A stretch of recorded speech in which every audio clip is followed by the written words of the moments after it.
Hello, hello, hello, and welcome back to Hardcore in Middle-earth, our one life character on max landscape difficulty. We're back in it for some more Lord of the Rings Online. Yeah, ready to get down to it, really. I think last time we, continued back on to Evendim. We did a couple of festival quests beforehand, then made our way over to Evendim, and sort of finally made our way over to Tinadur, the Dunedain settlement there. So I think, this time we'll probably head back there, do some quests around that area. We'll probably continue off with the start of the stream like we've been doing a couple of times lately, getting into doing some of the festival quests. We've got to bet on some hobbits again. I'm keen to bet on some hobbits. This time we are 100% going to win. But yeah, I figured we'd just get straight back into it. Hope everyone is doing well and is well. But yeah, we cleared out a heap of our inventory. We did a heap of crafting last stream, I think, as well. So we got all our professions up to... just check that's all good. Yeah, we got a heap of our professions up to sort of the level we're at the moment. I think we've just started to see dwarf iron, the next sort of tier of crafting materials. And yeah, we got jewelry crafting up as well. So jeweler up. Got that up and made some items. It'll be really good to get into this next tier of crafting. I feel like some really good pieces there that will probably help us a lot. But yeah. Let's open our crate. Some morale. Got some new mail. Ooh, okay, so we did some auction house selling last stream as well. Got a bit of money, 3 gold, nice. 6.6, 4 gold, nice. 3 gold. Nice, heaps of money. And only one thing didn't sell, actually, so that's pretty good. 32 gold we have, nice. Really, really nice. Well, yeah, let's just get back into it with the festival quests. We kind of do this at the start of every stream, just while everyone's sort of coming in and chilling out, getting back into the vibe of it all.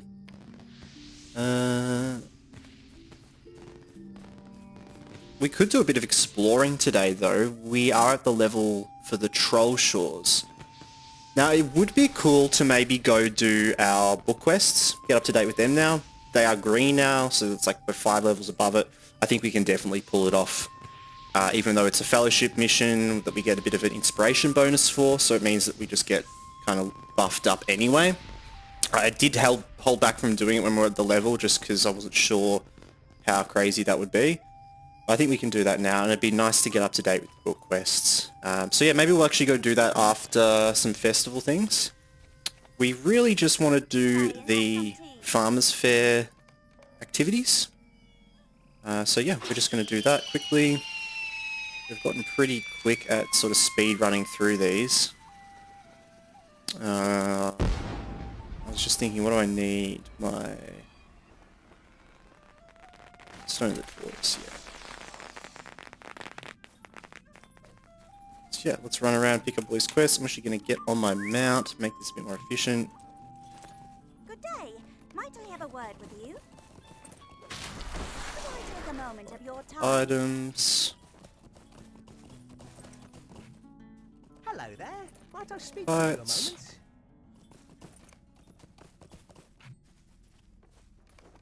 and Eat. Hello there. Might I speak with you a moment? Good day. Collect water Might I have jugs. a word with you?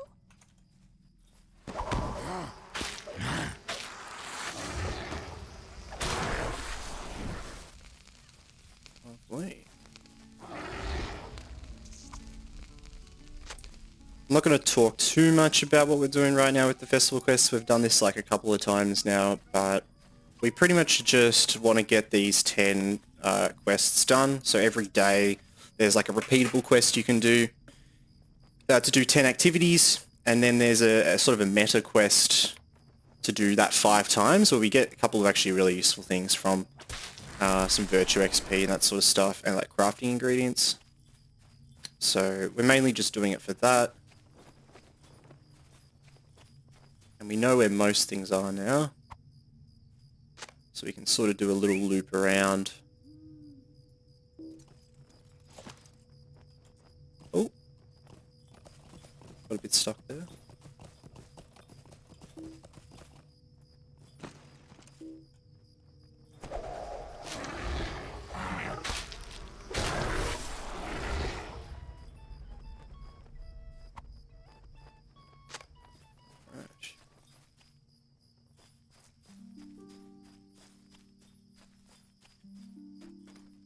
Here.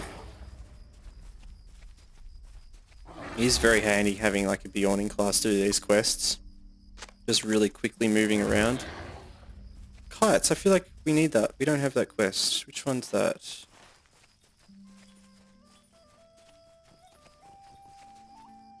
Is it this one? Yes. Hello there. Might I speak with you a moment?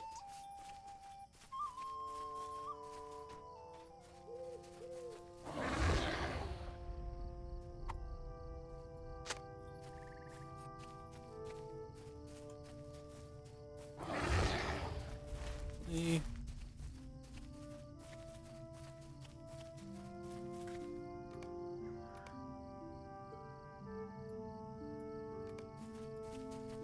up a bit.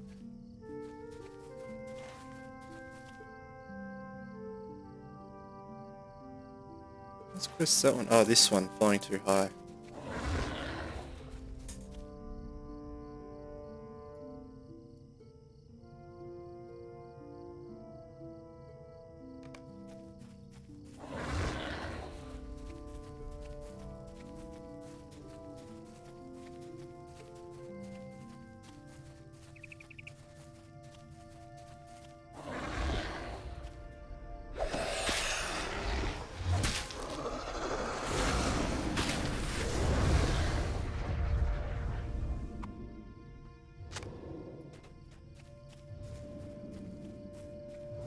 Smashing through these. I think we can kind of go... So where was the betting place? I don't know where that was. Oh, it was like in its own little instance, I think.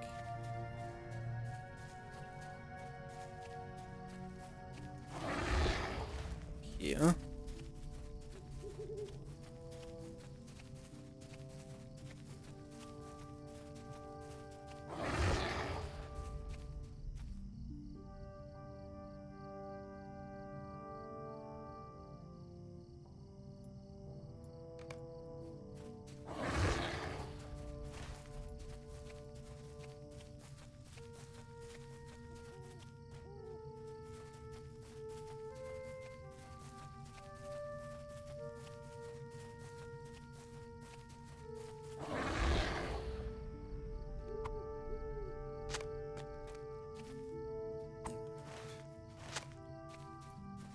That one, get that one.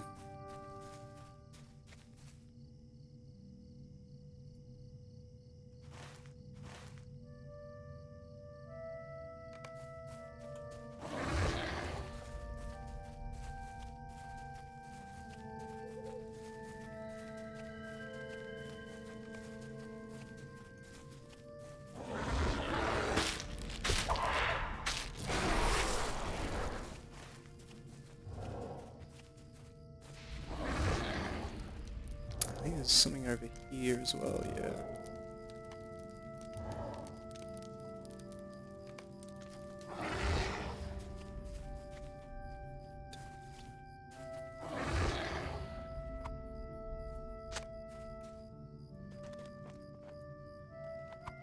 So yeah, 35 now.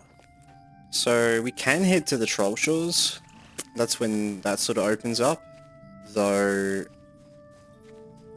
don't really want to do quests in the Troll Shores. It might be cool to go there just to unlock, like, travel and that sort of thing. That's why I thought it'd be good to go and do the book quests. Get up to date with that. because I think some of those might lead on into some of these areas further on.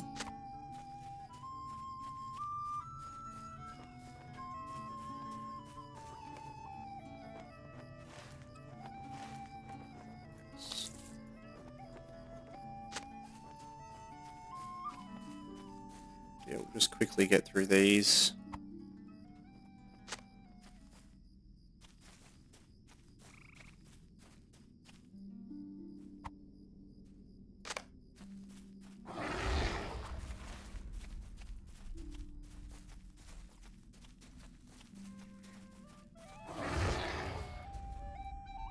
Hello there.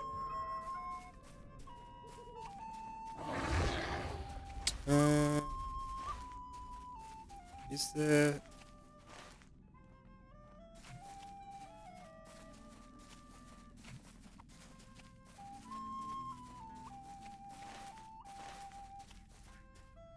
No, we got them. Okay. Defeat heat waves might be what it's marked. That's alright.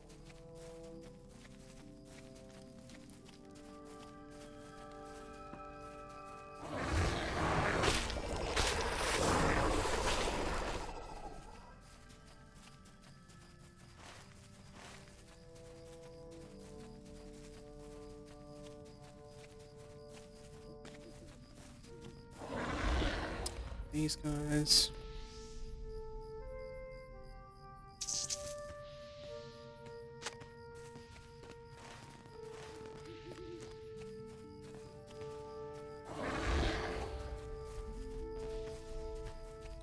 This one here.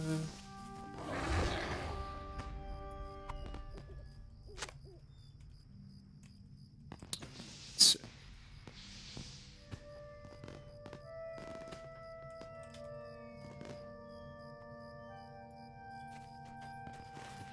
Okay.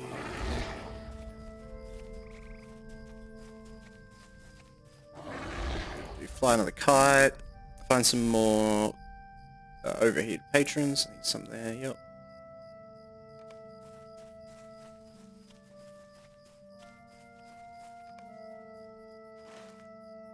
Lee.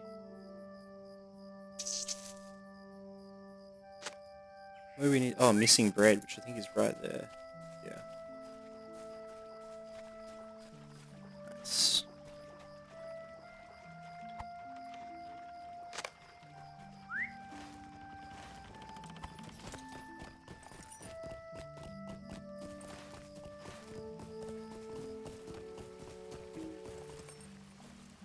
There's these guys.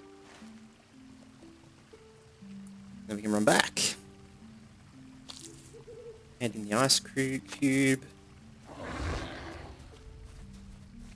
Zooming through it. But yeah, I really want to get into some questing. Get into the book quests. So yeah, we're going to go do some book quests, I reckon. We'll go back up to the North Downs.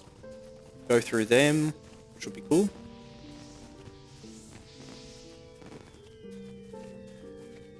Oh. It's falling everywhere.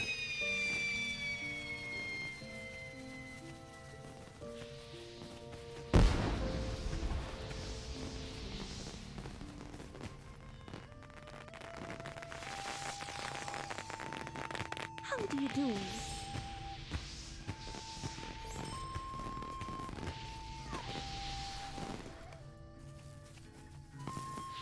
Good day. Turn in all these. Do that, bam, bam, bam. Good day. And then do this one, yep.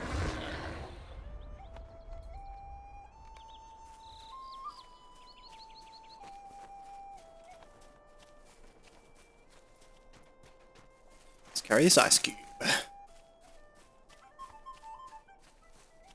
You know you're smashing through quests quickly when we get all these pop-ups like here, like it was it's like the game can't keep up with how fast we're doing it.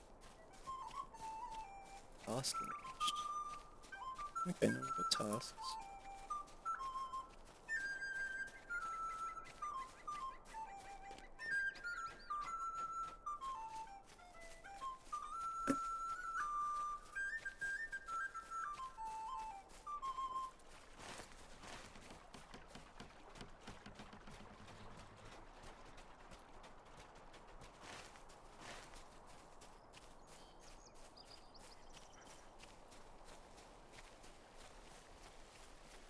Pineapple pizza.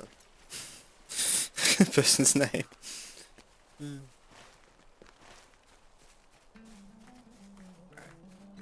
The slow run.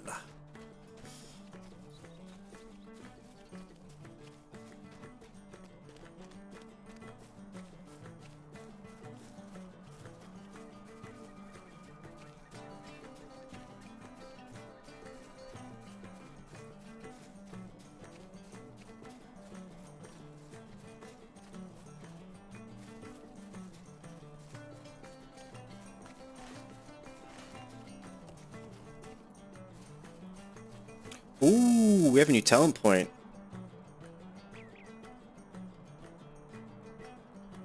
Which I think we just want to enhance this one. Yeah, that was like our best thing at the moment. Ooh, we're getting close to the next row though.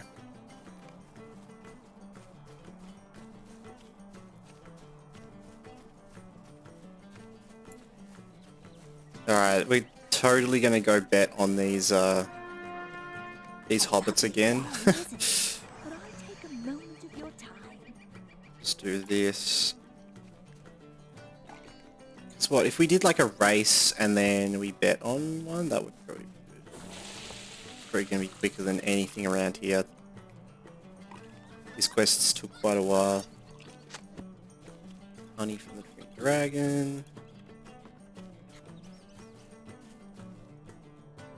Nice.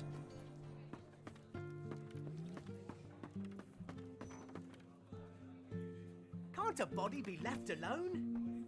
Mix it. Mix it, mix it.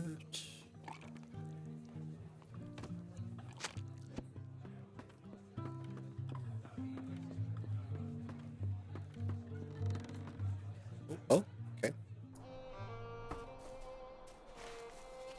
Now we've got to bring them down there. Okay, so we can go there whenever.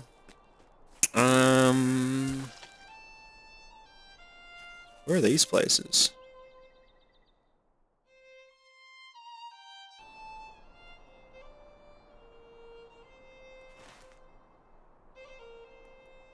Down here.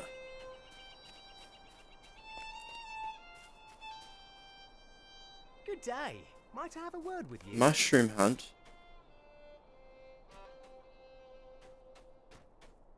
We could do this one. I haven't done this one before. Of your time. Wait for the game to begin. Alright.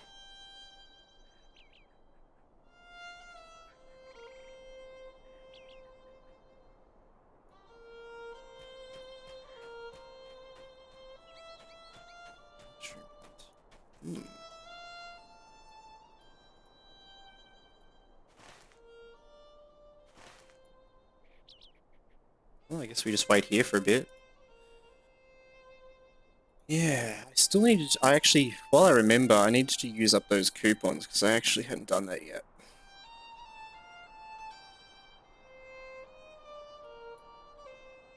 I think I was gonna get one of the expansions. It's like the last one I need. Legacy of Morgoth, yeah. Yeah, I was gonna do that summer. Was it summer 30?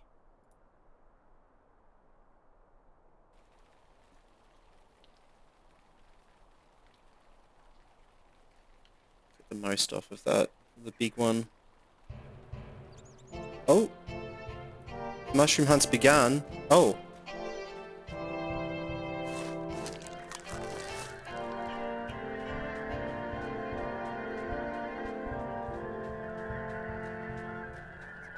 Mushrooms.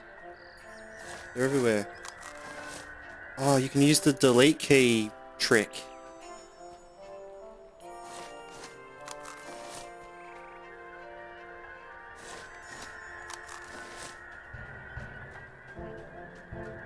Wait, avoid Maggott's dogs? What? Oh, they're there. I can see them on the map. Ooh, shit. Ooh. A Nazgul? What the? What? Why is there a Nazgul here? Hello? Hello? Hello, sir?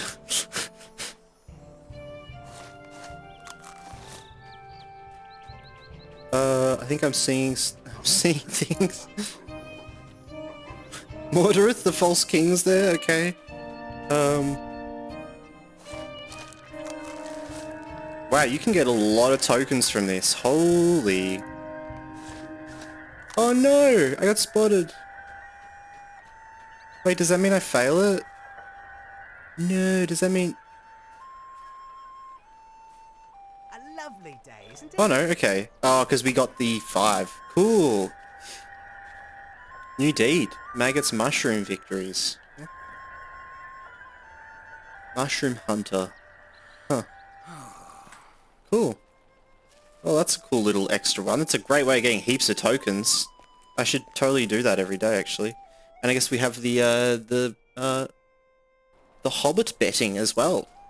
Lotro Guardian, hello, hope you're well and welcome in. We're just doing a couple of festival quests before we head off into the bigger world. Probably up into the North Downs to continue off our book quests so that we can get up to date with that. Now this isn't where I wanted to be. Not at all. I think maybe you have to go back to the tree.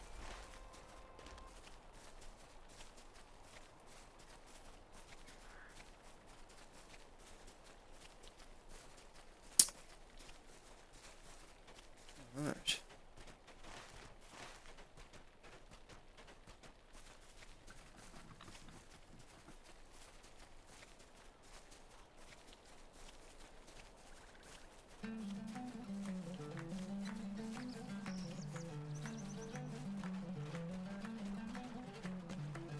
Hey man, your mic is making a scratchy sound, is it?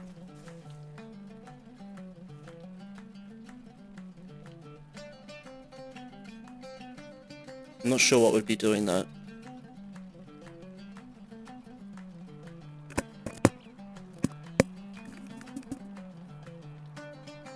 Thanks for letting me know though. I'll have a quick look and see if I can tell what you're talking about.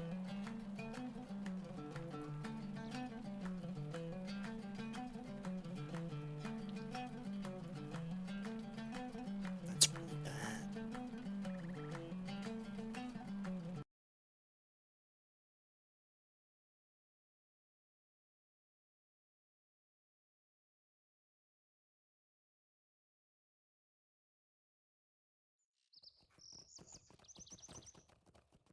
Alright, check, check, test, test. Let's see if that's any better.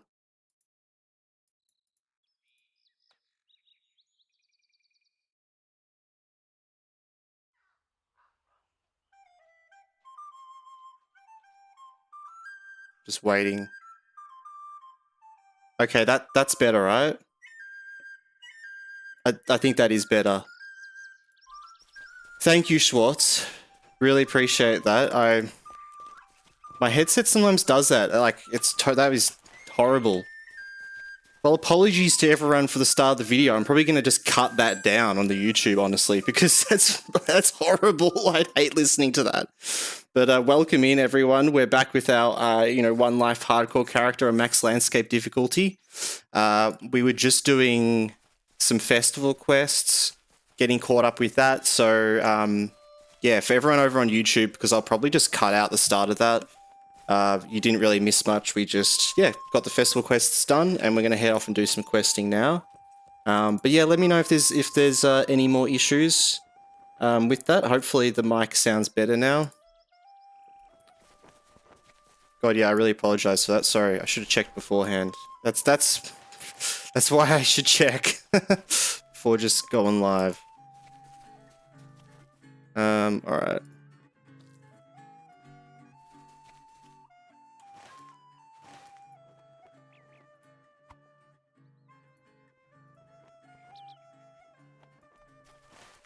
Yeah, hopefully that's a lot better. Hello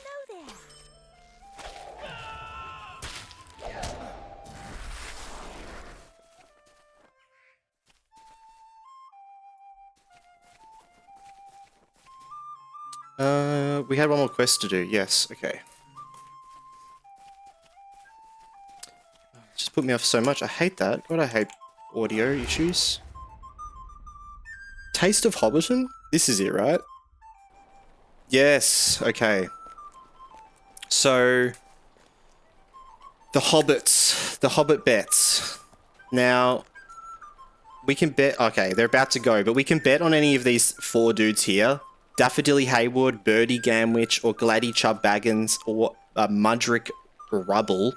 We bet on Gladdy Chubb Baggins last time and she lost. I'm going to wait a little bit. If anyone has any suggestions of who we should vote for, I'm going to wait and just figure out based off that. Is this your only character in LOTRO? No, I've played the game for about 14 years, on and off, casually. I have multiple characters, all sorts of different levels all over the place. I haven't done a lot of endgame content in the game, though. I mainly have characters that I've played kind of solo and leveled through and then moved on to other characters in the future. But this is my first hardcore character. We have 1 life. If we die, it's over. We haven't died yet. And we're also playing it on the max landscape difficulty, which just gives us all these extra bonuses, essentially. It might not be active in this area we're in. I guess, is this like an instance, maybe? I guess it is an instance by the sounds of it, because it's not on the map. We're just... I don't know where we are.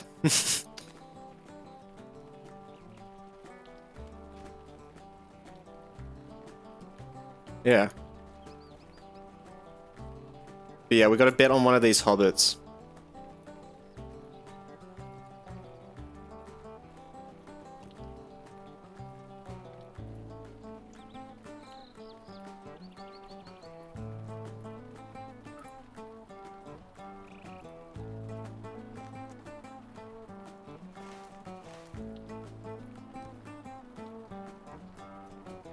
Who's going to win this one? I guess we can see.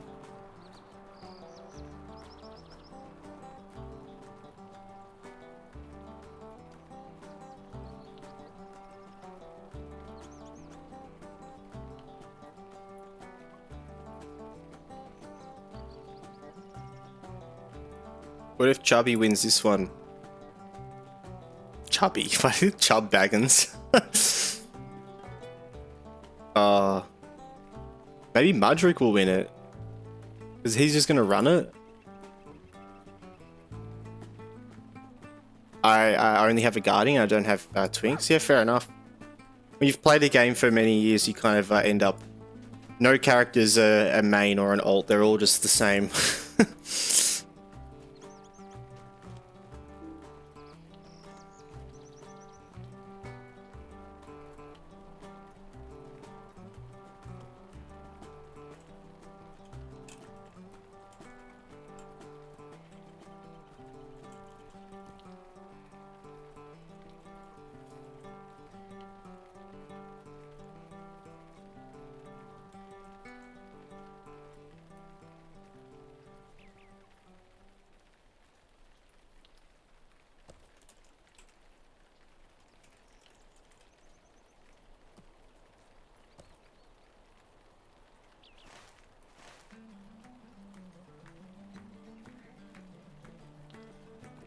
Guess we're just waiting for this to pop up again.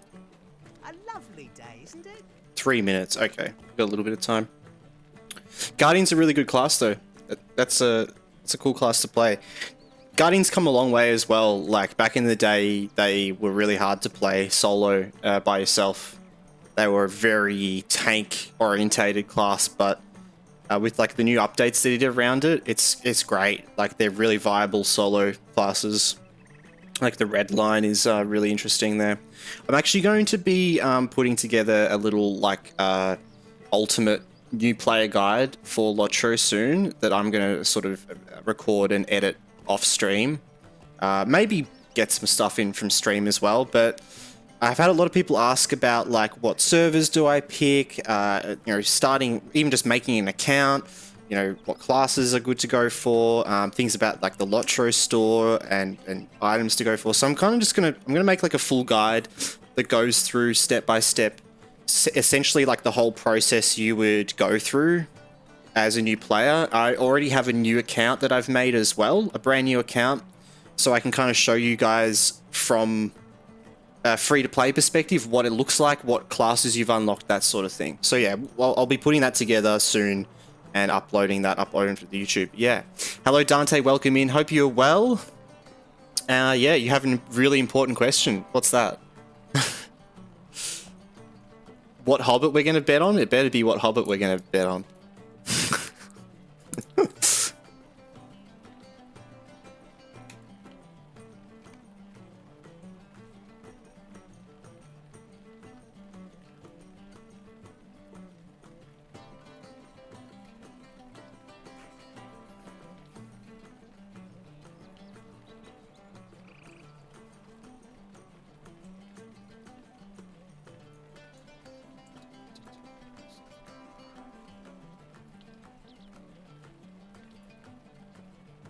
Come on, where's this race? Hello there. Oh, we could buy some things here. Emotes. Or is this just the same? It is just the same vendor. I guess we can have a look at what we can actually get. Robe of Midsummer.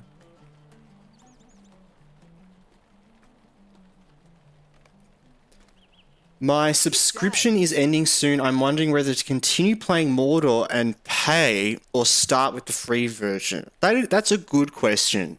I personally find with MMOs... Oh, and we're going to pick this up as well. As a side note as well, we get to bet on one of these 4 hobbits. So if anyone has a fun idea of who we're going to bet on, we have 3 minutes to choose. So while I'm quickly answering this, I'm going to leave this up here. The legendary servers are more... They do have ups and downs. If you're enjoying it, I'd say stick with it. The good thing though about having a character over on the sort of the main game, the normal sort of servers, is that they just are always there. If you're kind of worried about like FOMO, you know, fear of missing out and those sort of things, it definitely feels a lot more paced over there. And because you don't need to be a constant paying player to play on those servers, for me personally, I have a hard time playing MMOs that lock you in on like a subscription, even if I have the money to spend it. I just don't like being locked in there. It kind of ruins the enjoyment for me because I feel like I have to play to get my money's worth. And I really like the normal servers because of that. Because I can just go at my own pace, I can have a break for as long as I want, and then come back, and it's still all there. You can still play it in the way that you would play on the legendary servers. Now, I'm just going to pick someone. We're going to bet. I'm going to bet on Mudrick. I'm feeling Mudrick at the moment. Let's do a little quick ban of a bot. Don't mind that. But yeah, I would say that if you are having a lot of fun, keep the fun going, you know. But if you're worrying about like that rush, the normal servers, you can still emulate what the legendary servers do, which is, you know, the legendary servers are releasing the expansions as they go over the months. You know, I think every 3 months or 6 months they release the next expansion. So the content keeps going like that, but with like items that we've talked about before, like the Stone of the Tortoise and those sort of things, you can kind of emulate that for yourself anyway on the normal servers if you play it right. You know, you can stay in areas and just keep doing the content there until you're ready to move on.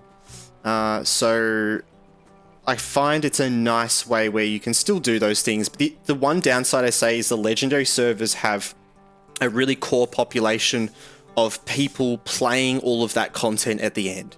So if you're someone that doesn't like searching for like a niche guild or a kin to be with, to do that stuff with, you might find it a bit easier on the legendary servers because there's a lot of people doing it.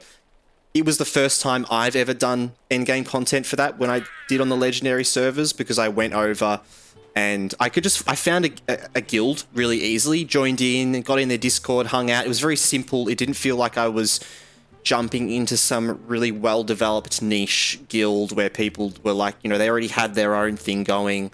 I kind of just felt like I was with a lot of other people that were just jumping in for, you know, a month or two to play. So if you really want to do that endgame content sort of thing and you're worried about like finding a group of people to do it with, legendary servers might be an easier way of doing that. But yeah, it is hard with the whole subscription thing. I never really know what to do, to be honest. When I played on my a legendary server character, I played, and then once my subscription was about to end, I stopped because I was just like, cool, that was fun. I had like a lot of enjoyment with that, but yeah. Can I still experience, for example, Moria endgame content? Yeah, you can 100% experience Moria endgame content. What I personally like as well about the main servers is you can go back and do it solo at some points. So if you're one that, for example, like you want to go through the raids in Moria, that sort of thing, you want to progress through the deeds in the raids and you want to do them every week, you know, that sort of thing, you can actually get a character to like about like a bit past Moria and then go back to Moria and solo that content just by yourself. So if you're more of a person that just likes that solo experience but still doing it, that's a really, yeah, you can definitely do that. Finding people to do the end game content with at the level is going to be harder though, because the majority of people doing that content are going to be at the end game. But yeah, I've done more end game content solo when I was a lot higher level. Exactly. Yeah. Like you can go back and do it. You can do it in a duo as well, and it's a lot easier. The scaling in the game scales quite high. So if you're like 10 levels above something, you'll find that you can play a lot of things that were designed around groups and fellowships and stuff. But yeah, duos is a lot of the way to go, like Alette's saying. Welcome to the chat as well, Alette. But yeah.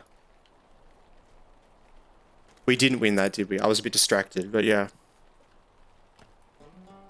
One of my favorite things to do on like I have a character that I've got all the way to max level is to actually go back and do old content on that character. So I started by going back to Angmar, going through all of the raids in Angmar just by myself, just solo, getting the deeds done. You get this cool cosmetics and mounts and stuff, and you can work towards all of that just yourself.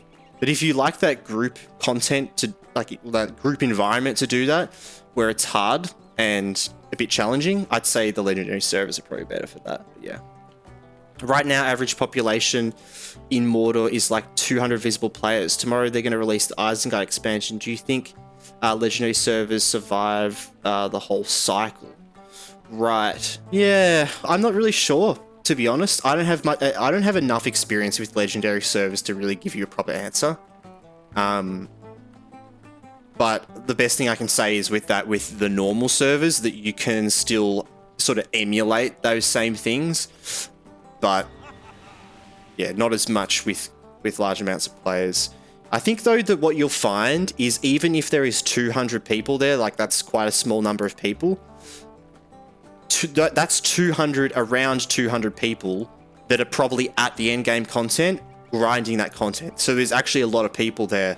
Whereas on our normal servers, there may be 1,000 people online, but they're likely all at the end game, you know, in the new areas, in sort of Mordor and the Corsairs, like Umbar and that sort of thing. So to find actual players that are doing the content in Moria, there would definitely be a lot less people doing that. Some kins, though, do like collection raids where you can group up with kins, and they might do like once a week, we go to Moria and we do the raids, and it's like a collection raid for people trying to get all the deeds and stuff, because that's a very common thing for people to grind towards that. So yeah.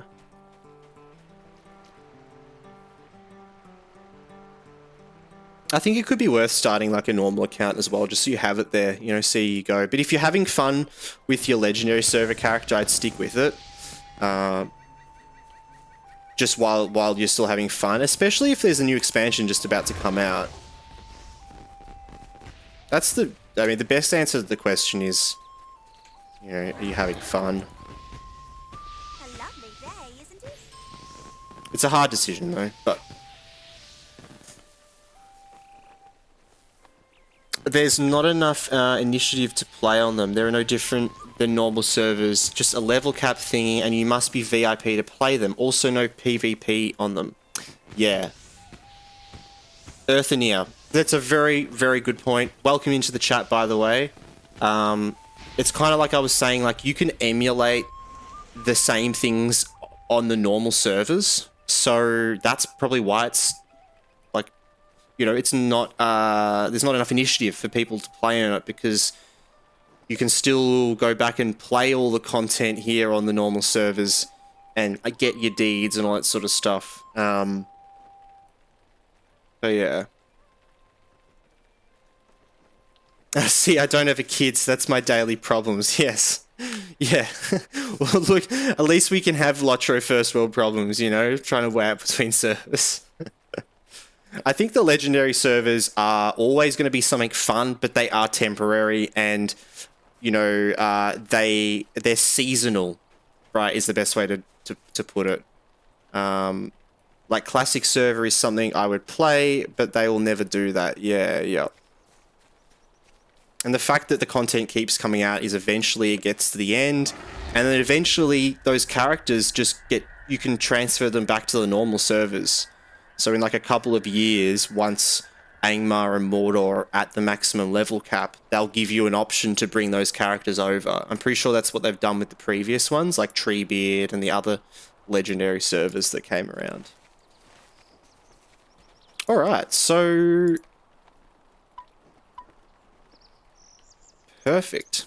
Well, good time for a little rant, because I was just finishing off all these festival quests, but we are heading into the North Downs.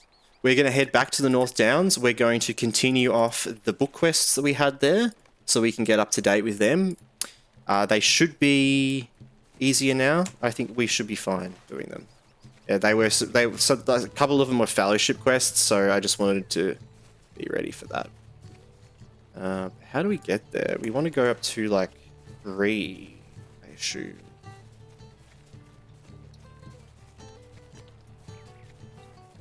The other legendary servers did, they have also such a cycle, then they went from the beginning. Yeah, they were exactly the same.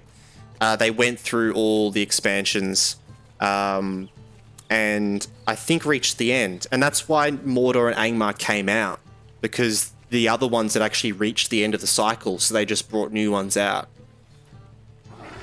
Hello there. But for some reason, I think they must have advertised it a lot more, because it was a lot more popular.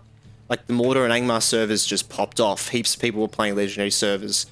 But I also think a lot of people were waiting, because when the previous legendary servers came out, and this happened to me, I missed some of the expansions that I wanted to play. You know, it came out, and then a year later, I realized that they'd come out, and they were already at like Isengard, and I was like, okay, well, like, I don't really care. I want to play like the Shadow of Angmar expansion, and then go into the Moria, and then progress through them. But they were already like half of the way, so I just forgot about it. And then the Mordor and Angmar servers came out, and it was like this opportunity to do that again. We'll go to Michael Delving. And to be honest, level 50, 60, 65, 75, 105 caps are most popular because of the content in them, yeah. And that's the thing is, like, even though there isn't heaps of people doing content at, Max Moria on the sort of the normal servers, there will be people around doing it. So, yeah. You just got to kind of find those communities. And when in doubt, you can level up, go back and solo that content, by yourself. Which I personally like to do, especially... It's a lot harder to get together groups to do raids and all that stuff anyway.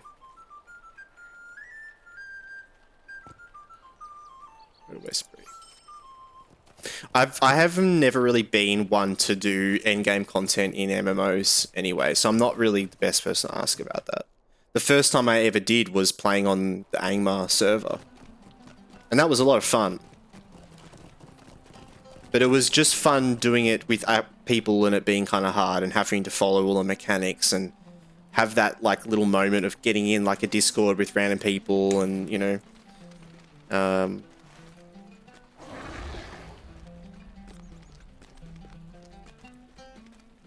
I still don't know, yeah. I think it's a very personal thing as well. It's hard to give like an answer of, yep, you should do this. the best I could do is kind of, yeah, just explain a bit about it, but I've definitely been in that position as well, weighing up those things. My decision came down to, like, I've grown up on these servers a lot more, so it was a lot easier for me to just be like, yeah, this is my home. But if you started on the Angmar and Mordor, it's a bit harder, I imagine, to kind of, yeah, make that transition, because that's your home, you know, that's where you begin. Yeah, no problem, Dante. Appreciate the question. It's a good question. And like I was saying as well before, I'm going to be putting together a video on YouTube. We multi-stream on YouTube and Twitch, but I put out videos on YouTube as well. But I'm going to be putting out like a new player guide on YouTube soon that's essentially going over like what servers to pick the first time you log in, which I'll talk a bit about the sort of normal servers and the legendary servers, as well as the RP servers and your options there, just from a complete new player experience, as well as then talk a bit about the classes and the races, talk a bit about progression with like unlocking content in the game. So yeah, I should be putting that together soon, because I've had a lot of people ask stuff about that, and I think it would be great to just do a full sort of ultimate guide for new players. And I have a new account as well that I will do some of the video on, so I can actually show what a brand new account looks like, free to play, without ever paying for VIP and that sort of thing. Because once you pay for VIP, a whole lot of things become unlocked. You essentially become a premium player if you've ever got VIP once, which permanently unlocks things and puts you sort of past being a free-to-play player. But yeah. Here we are, back in Estel. So we had to head up to the dwarves.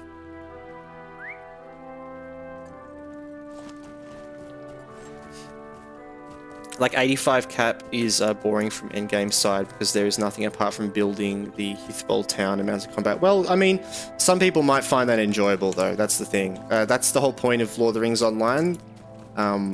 Multiple, like, I'd say some people find that the best part of the game, so, you know. Yeah, if you don't enjoy something, just keep going. This game is so big, you know. The best advice I can give you is just enjoy, just vibe out. Do quests and vibe. Because if you're looking for elements like that with endgame content and stuff, it's not like every other MMO in that way. Unlikely to find those things in, you know, in the game. If you want like perfect endgame content, I think it's a lot of fun, but it's definitely not the focus of what makes the game so good.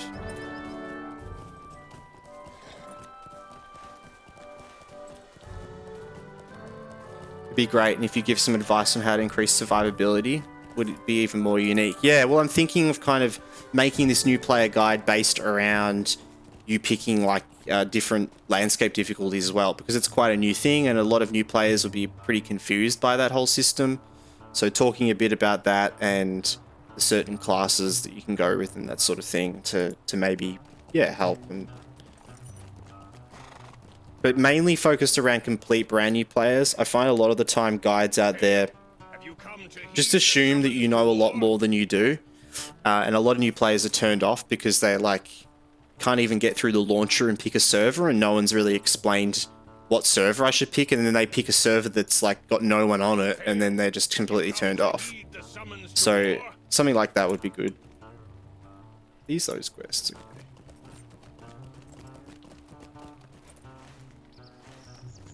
Oh, I think we just got to head over here. Yeah, okay, cool.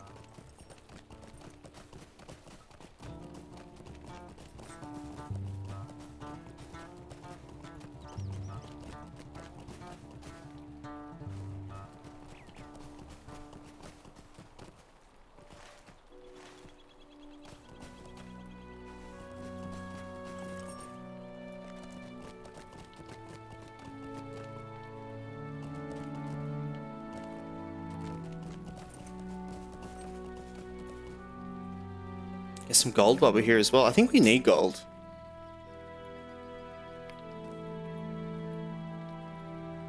Yeah, we need it for jewelry crafting.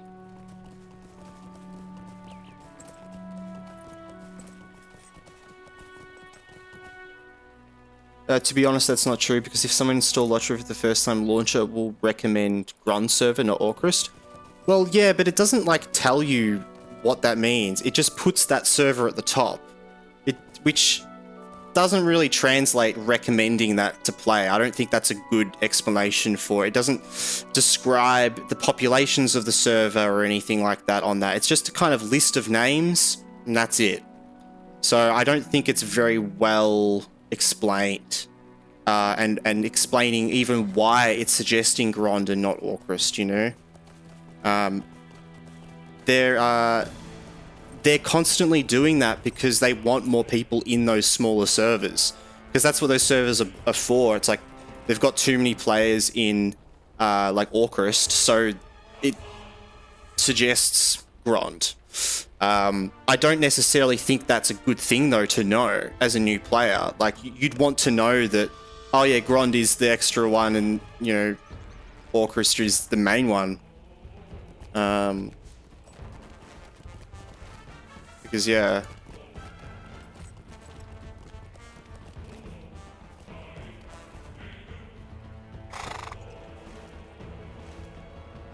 I think some people, like, it doesn't explain what the legendary servers are on there much as well. Find. Gonna be honest, if I play on free servers with people on, yeah, sure. Yeah, cool. Definitely. I think they're just, like, the same, really. Oh my god!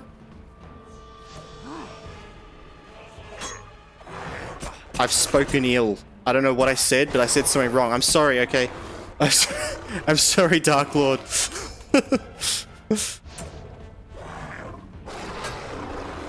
I spoke ill.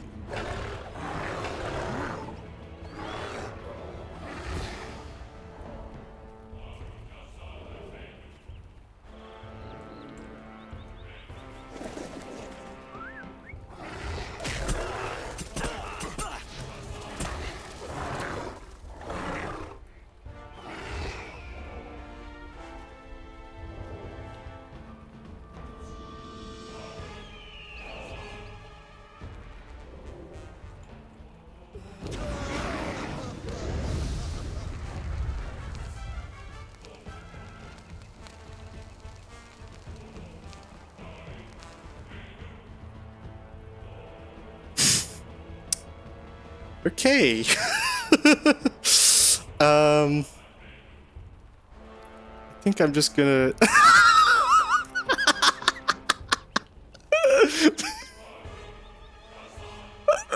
Oh, we both just saw the exact same thing.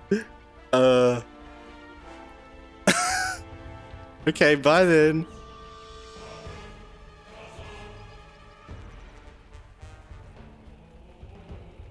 Wow. Well, that was incredible.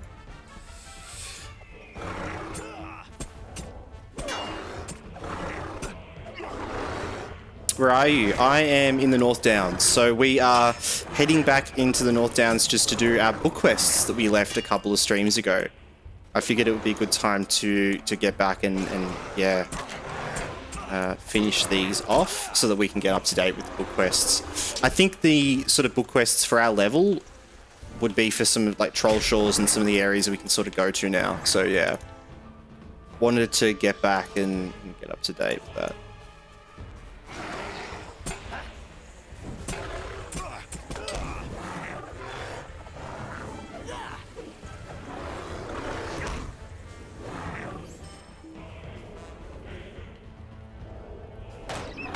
Is this Green Dory? Yeah.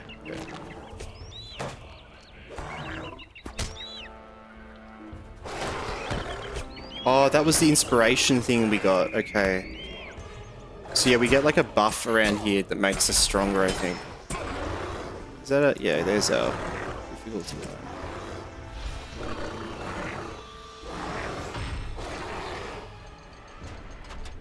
Dory, let's go! Good to be free from these bonds.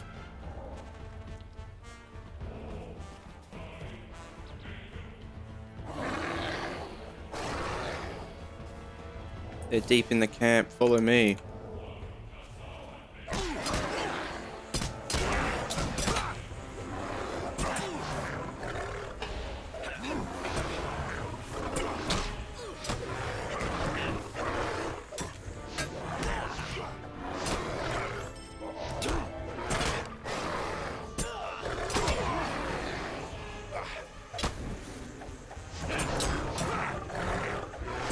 Yeah, it's still pretty hard to take care of.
I'm glad we waited a bit to come here.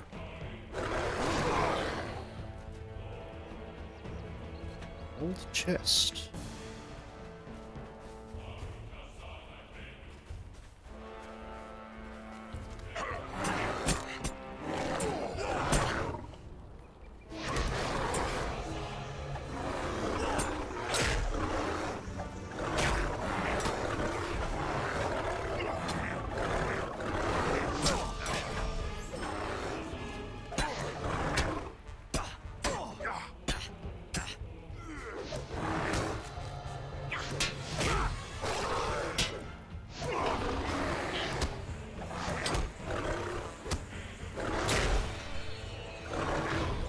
Alright, cool.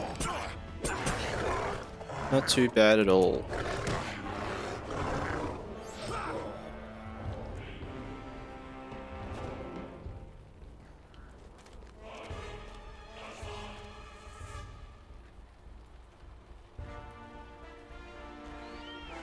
Got the gems. Let's be off. We should summon a pet for good luck. Corgi.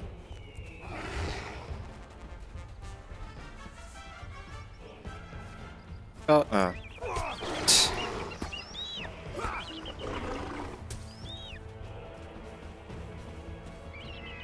Oh. I don't like how, sometimes I just step out of range and that buff just disappears. It's really...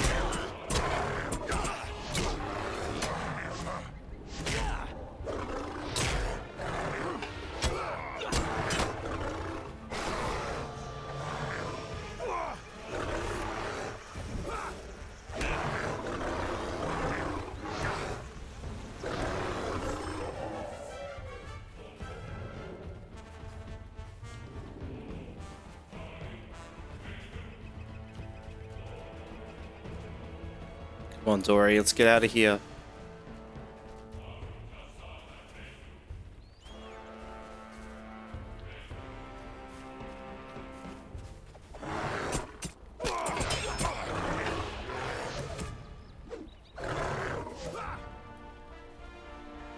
Oh, really?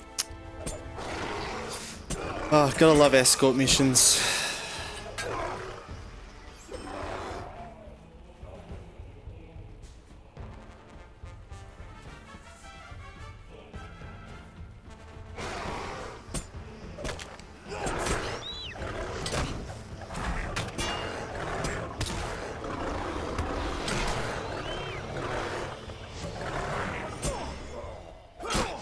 Thankfully, we can just destroy them.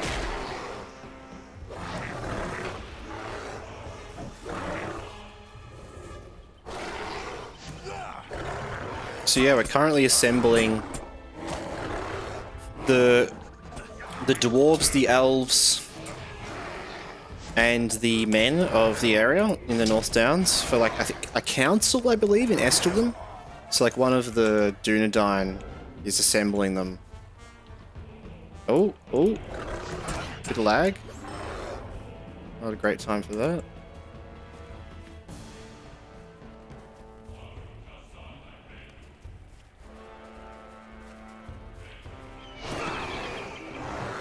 Can I collect this founding stone? Okay.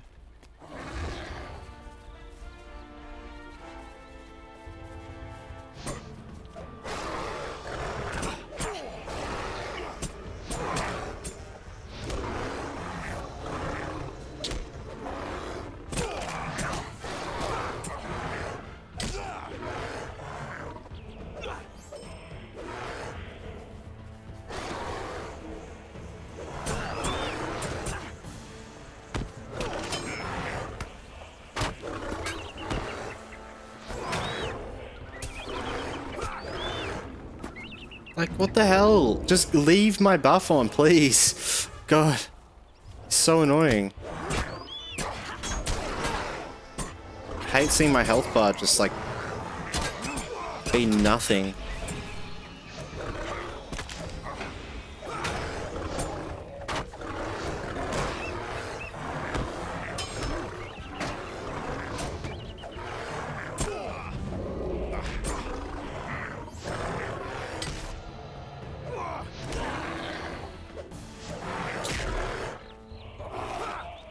For the longbeards.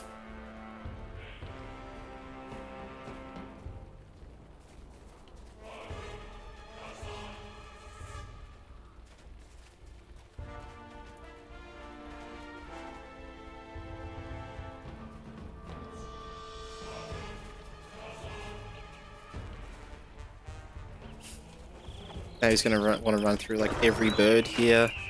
Come on, Dory. Thankfully, he's kind of tough. He hasn't, like, died.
Lovely.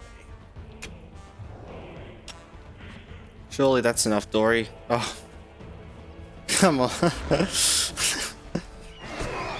Every bird. Alright. You done?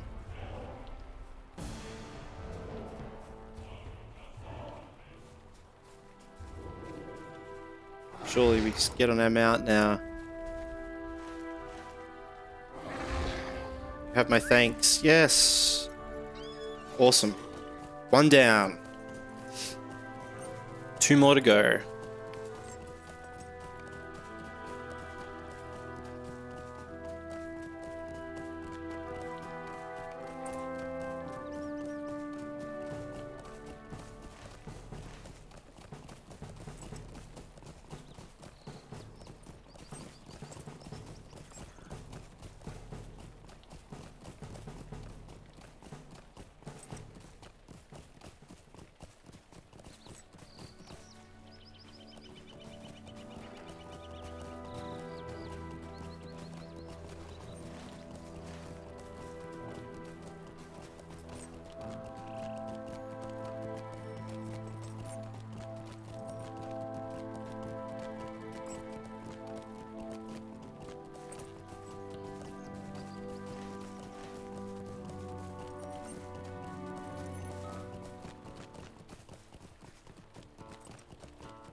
Right, nah.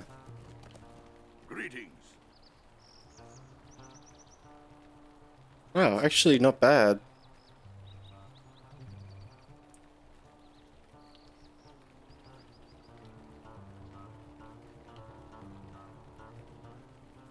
They look kind of cool. Maybe we'll just get the axe. Will you stay and speak? Talk to Helbrad. Cool, so I think we've done that part. Now we can go down to the elves, maybe? Maybe we'll ride down there. Get some ore on the way. I think we still need a bit of the ore around here.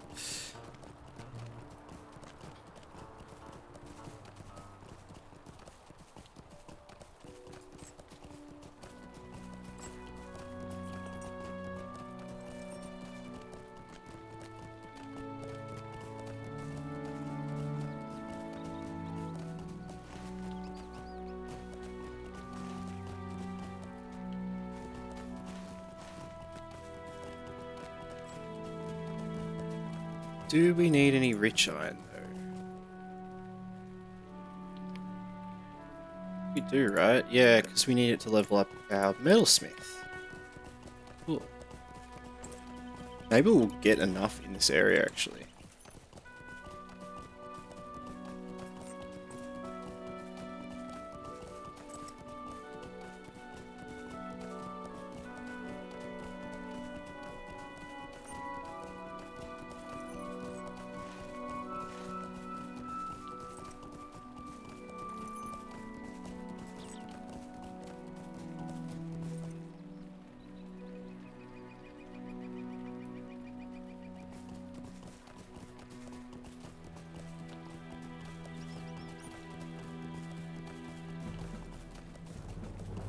Oh. Just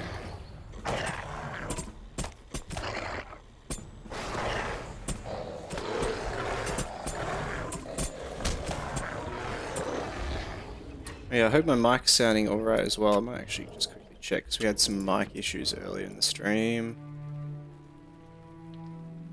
Should be all good now, but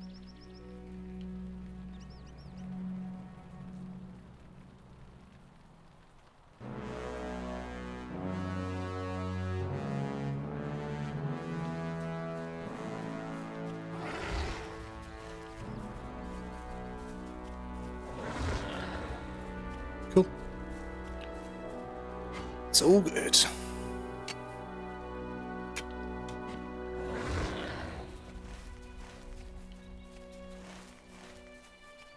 Let's head down here to the elves.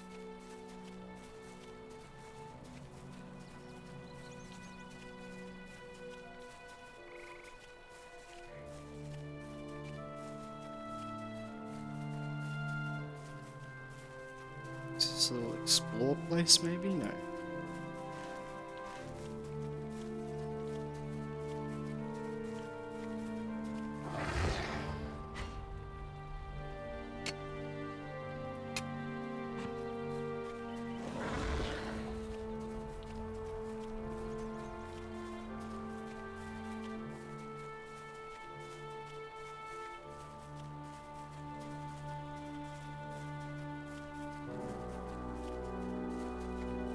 I know these guys can be good to farm for hides as well, actually. Because I think they drop a load of hides. Out of curiosity, actually. They're like a harder mob. They're like a sort of elite or whatever you'd call it.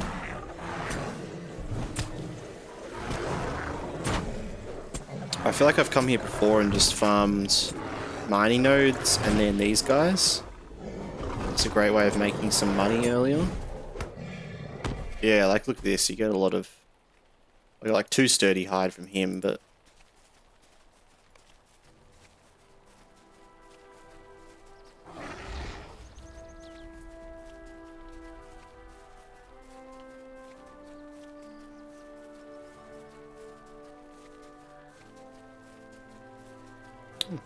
That's a burr.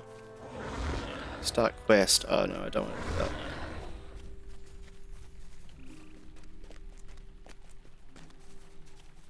Meluan. Megavanen. Megavanen.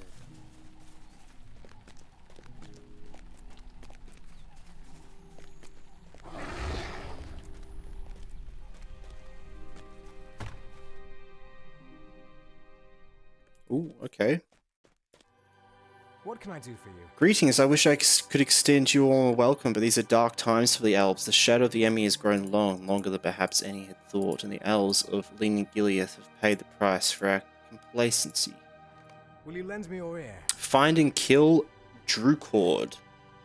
This council of Estelin, I wish that I could simply commit to such an endeavour, but it is not so simple. Many of my people are nearly overcome with grief and anger of what happened here, and the threats against Gileath are not yet dealt with. Our scouts tell me the orcs in Nan Raithrin are planning to move against us soon. Okay. An Uruk of Angmar. Got to kill an Uruk. Cool. So this is like another like fellowship quest that you can go into, but you can do it using this item. It like essentially buffs you to a point that it's like one person is a fellowship.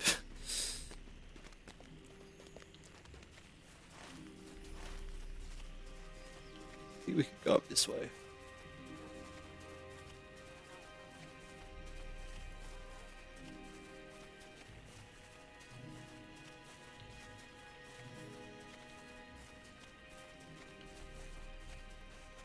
And then we got to go to Threstlebridge up here.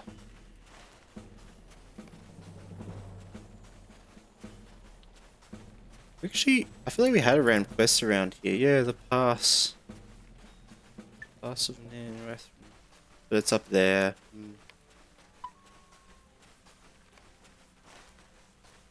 Probably just run through up to Threstlebridge after this though.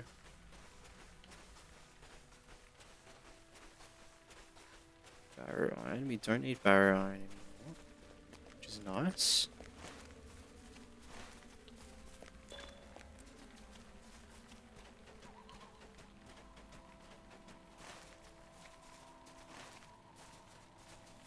Hello Poison, just going to be lurking for this stream. All good, no problem. That's what we're all about. Chilling, hanging out. Some background LOTRO.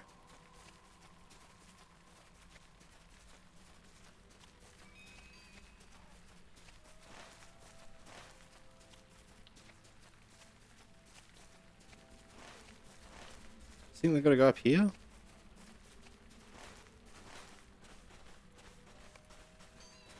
A good place to draw power. Yeah, because here you go. So we use this and it gives us this little inspired buff which lasts for like 15 minutes. Which means we can receive this buff. Yeah, see how our health just dropped? Yeah, so it like triples most of most things. I guess it kind of makes you equivalent of like 3 people. Which, with the landscape difficulty on, like it still is a bit of a challenge. Which is why I wanted to wait a while till we came and did these quests.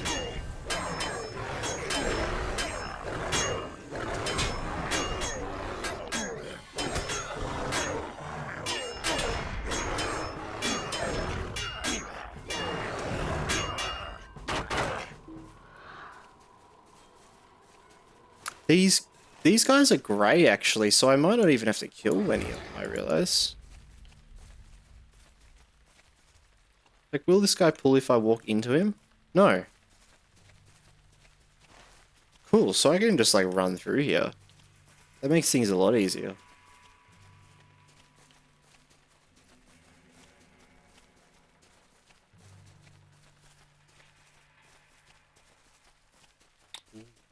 Through the spooky camp.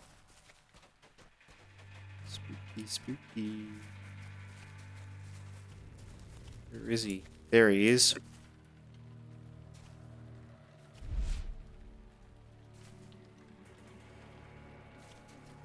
Okay. This could be an interesting one. Oh god, the dread as well. Alright, well let's put on some buffs. We still have some of that incoming damage on... We'll use one of these, hope token, and we'll make some honey cake as well. Let's eat that. Alright, we should be alright.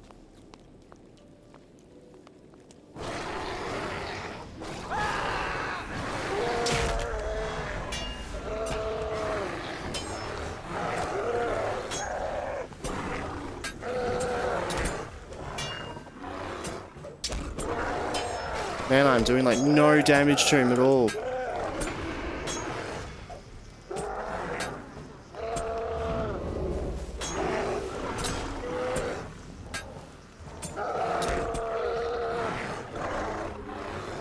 I don't actually want to do that ability. That's too risky to do, I feel like. Alright, this is good though. We're not taking like a large amount of damage or anything. Which is nice at least. I am worried about that. Like a bit of lag though. That's not ideal.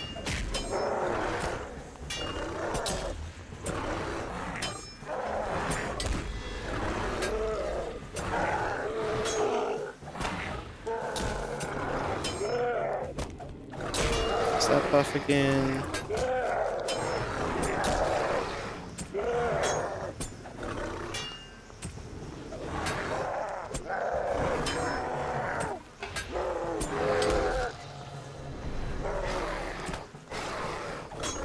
Cheeky little stun there. This is good though. Keep up our thorns, which I think is great. Like, that's an awesome ability to have actually for these sort of long fights.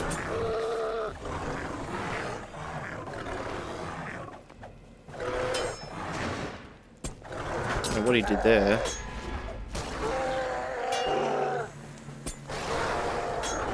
And this is a good one to keep up as well because it just keeps giving us Wrath back. And max health.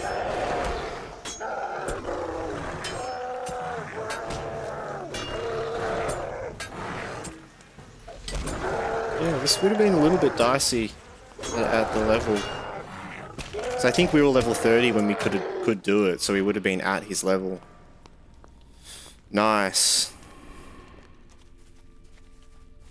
Alright. Now, I wouldn't mind just like teleporting out of here, to be honest. Maybe I can do that. What do we have? Evendim or Bree. Oh, I'm gonna go to my house. Azruthor, welcome to the chat. Need to use this skill in the 11th slot more. Let me have a look at that, which one that is. I think we're pretty good though. We have our good rotation all around. 10, 11, this one. Oh yeah, like a double, it's like sort of a double attack. I mean,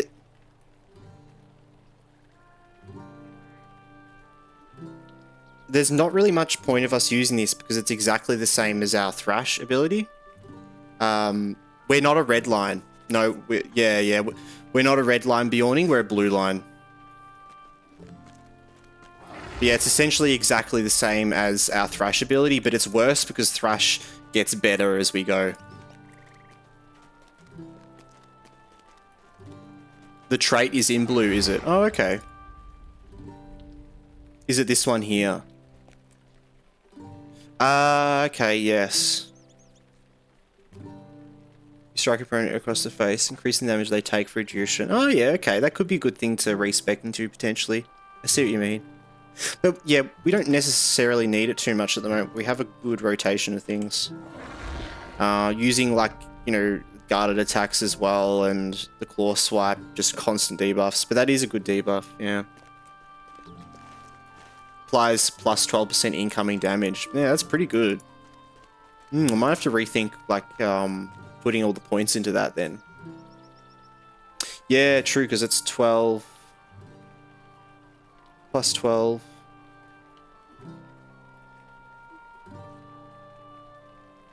Not bad. Not bad at all. Yeah, this is our first time playing Bjorning. Just kind of been going what feels right. Not trying to metagame it too much. Where do we want to go from here?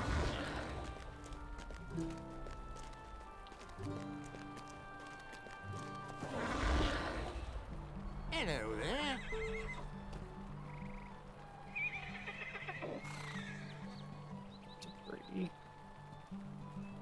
Oh, we can just go to Threshold. Perfect. won't matter for too much for what you're doing. Yeah, like I can see it helping though, for sure. My incoming damage is so low, like all the time, so I don't want to accidentally go in there because there's some high level guys over there. Actually, I realize it's one of the strongest incoming damage buffs in the game, right? Yeah. Yeah, we're more built around like complete tankiness and outlasting, so. Alright, Nelly Buskins. Incoming damage to target. Yeah, I know, yeah.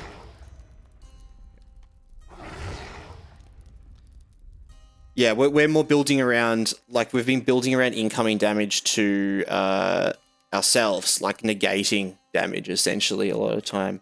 But there is some things we could probably respect to other things. Honestly, after we got our heals, we were good. Like, we were set up. But we Ferocious Roar has been really good though. That max health is huge. But yeah, Thorned Armor has been really nice though.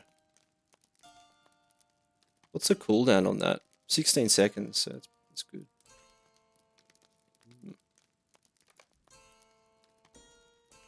What do you need? We've just got to talk to Hellbred again. Okay. I think we have to come back here again.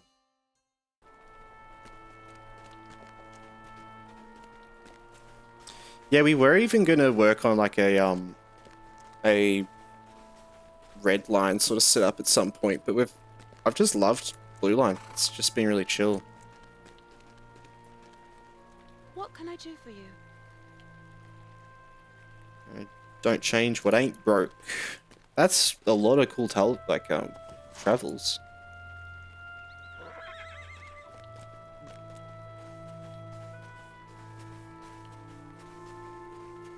Yeah, blue's been great. And I can imagine, like, if you're a red line, you'd totally go towards that, wouldn't you? Like, if you're a red line, you'd then work towards, like, a blue line going down and getting that. Because, like, having that 12% more damage bonus means so much more if you're also dealing a heap of damage. For us, because we don't deal, like, a lot of damage anymore. It still actually would be good, but, like, if you're talking about, like, sort of, What can I do for you? adding them all together, then yeah. Every spec for bear grabs it, yeah, for sure. Could see that. Because I'm not really sure what we'll go towards after we finish off the blue line. But we'll figure that out. I haven't been looking ahead at skills or anything like that. I've just been kind of enjoying figuring it out as we go. Let's do a slow run here. Surely we can get to Estelin quicker, right? We might have to go like down to Bree. We'll just... We can just run. Let's just get on a horse. We've got to go down here anyway, so let's do that.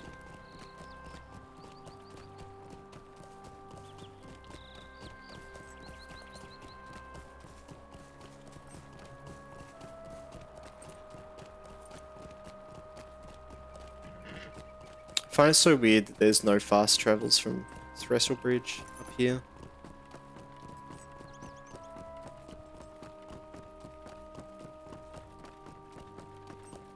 If you look at the heal trait second bottom row on the left, yeah, I haven't been looking ahead like I was saying.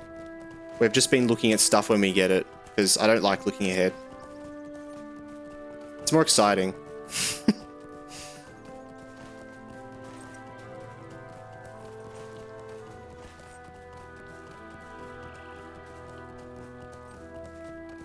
Yeah, like, because what, we came across this one, the last trait that we got here, the down but not out one, I had no idea we were going to come across that, and it was like, what? I guess it's off screen right now, but yeah, this one, which just gives us like a... That might even be the one you're talking about, but probably not.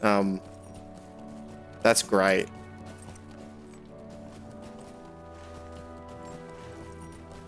Just means us getting to like 20% health. If we ever hit 20% health, it heals us. Awesome skill to have. Ooh. I don't think we can get this yet. No, level 90. Yeah.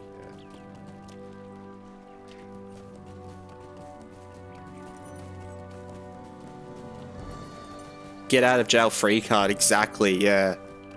Getting that was just like a sense of relief for the hardcore character, like, oh, thank God. Like, ideally, we'll never get to that, we'll never have to use our get out of jail free card, hopefully. I would prefer not having it not triggering, but if it does, you know, there you go. It saves us. You know, something I was thinking about trying to figure out is some way of feather falling. I don't know if there is any way we can get that, but it could honestly save us, as I feel like one of the main ways we could die is falling off something, as like that's pretty much how like everyone accidentally dies in LOTRO, is falling off a huge cliff. I don't think there's any sort of feather falling, like for Bjorning that is, and like maybe an item or something, but God, it would be so good to find something like that.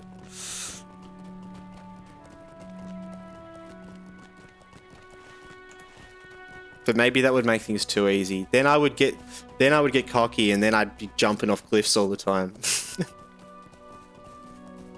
There's nothing that prevents fall deaths. Yeah, I had a feeling there wouldn't be. Apart from technique. Yeah, true. It's like the sliding stuff, right? Did you ever play Halo? Yeah, it's the sliding stuff, right? Because like if you slide, it's so weird where you can like slide and then you can go flying off an edge and you don't take fall damage. Similar tech in LOTRO. Yeah, true.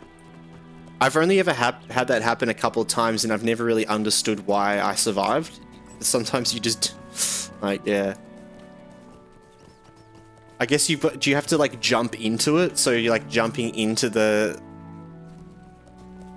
slide or something like that? If you hit a 90-degree angle with half of your hitbox, it will transfer your momentum laterally. Right, cancelling out the downfalls. Yeah, true. So you do fall downwards, but it doesn't calculate it as like hitting the ground with that momentum. Yeah, risky as hell, I know, right? Because I've had it happen a couple of times on other characters, and you go flying.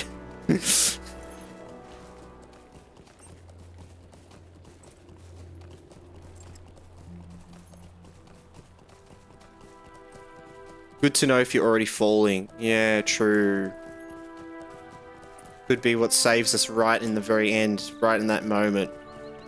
Aim for the edge.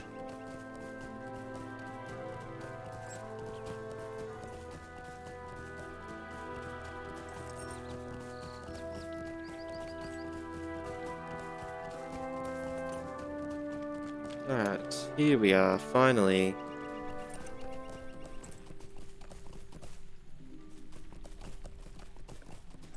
Imagine if you fall and save yourself that way. I was imagining it, and it made my stomach churn.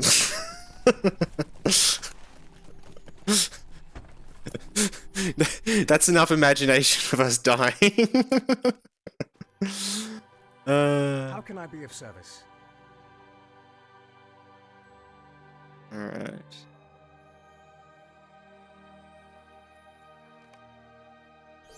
Stay a moment. So Helbrad. Cool. If you're doing Deathless, does that mean you'll skip the main quest line in Angmar? Do you mean like with this area up here with Mallenhead and the sort of the wall here? Because I believe you can do it without dying, but maybe you have to die once. You might be right there, actually. That when you run up to that, like you have to die once, and then they get you to do the quest. There's a quest in Barad Gulleran that kills you.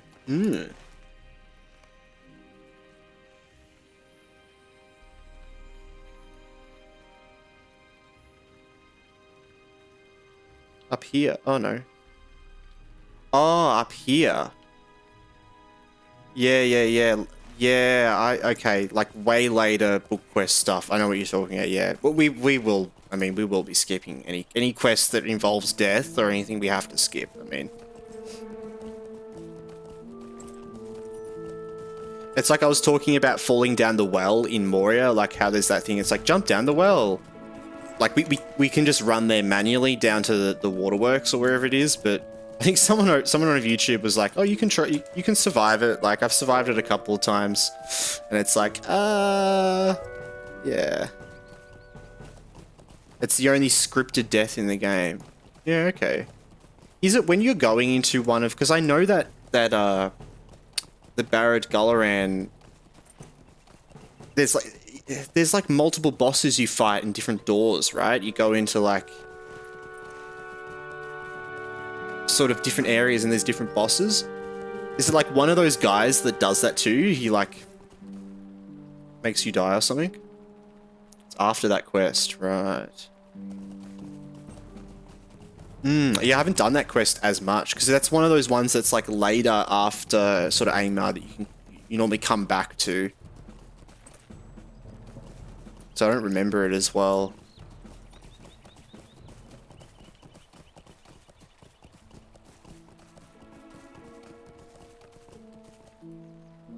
But yeah, we'll probably be well into like Moya and other stuff by then anyway. I'm not going to be like going back and doing all the book quests and all that sort of stuff, like full completionist. I mean, it's a hardcore character, so if we die, all that just kind of gets thrown out the window. So more want to get to max level and progress through the areas. So I'm not going to be staying at like a certain level and, you know, being a completionist about lots of stuff.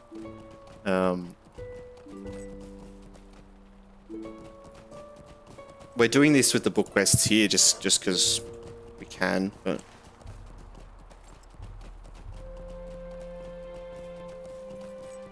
you defeat the 3 bosses and then you go into the main chamber at Barad Gulleran. Ah, okay, true. Yeah, I might have actually not done that before, that part. I remember the 3 bosses because I did that recently on like the legendary servers, but where is Hellbred here? It's good to know, though. That is really good to know. Greetings. You may have saved me. What can I do for you? How can I be of service? Might I take a moment of your time? We must not delay. Okay, well, we'll get inspiration from this at least. I definitely don't like these fellowship book quests. It's not doesn't feel very great doing. Oh, it's an instance though, so we... Nice. We don't even... Yeah, we'll be super strong. Defeat the Threstal Ridge. Or defend Threstal Ridge.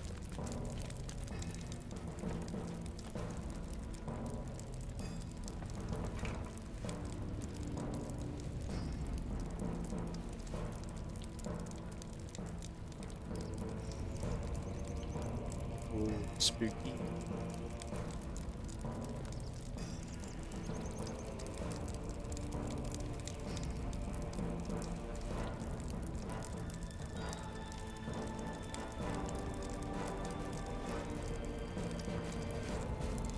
Imagine if jumping these fires could just kill you.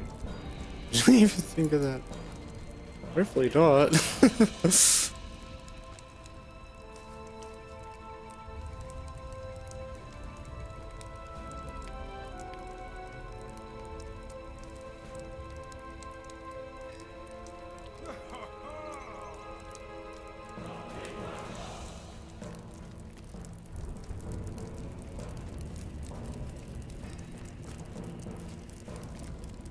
To the bridge. To the bridge.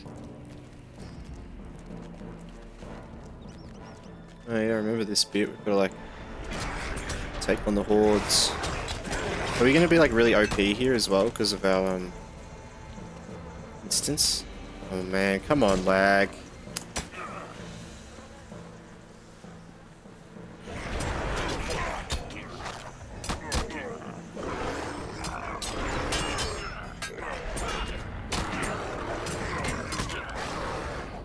Yeah, this is going to be easy.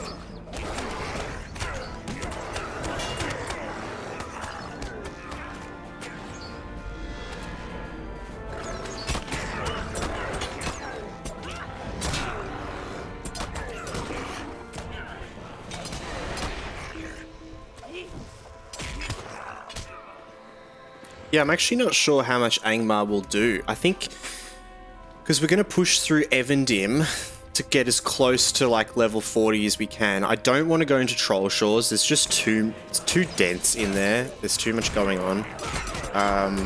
But we'll probably go into the Troll Shores like sort of late 30s a bit to get like some levels for a bit of XP, because Evendim's not going to get us all the way. But then once we get to 40, I want to do a couple of things. I want to kind of jump around a bit between some areas. So we might do a little bit of Angmar. We might do a little bit of like Forest Shell, a little bit of like the Wildwood, a little bit of the Angle as well, which is in Troll Shores. It's like the sort of a new area in the Troll Shores. My main priority is I do really want to do Eregion sort of before we go into Moria. I'd love to kind of do those starting quests around there just before we go into Moria. There's some cool quests around there, and kind of tie into that sort of quest line and going into Moria. So that's the priority, is being probably like level, I guess like 47, 48 when we go to Eregion. Something around that. I have to look at exactly what's going to work, but yeah, we'll probably just do a bit of everything around sort of before then.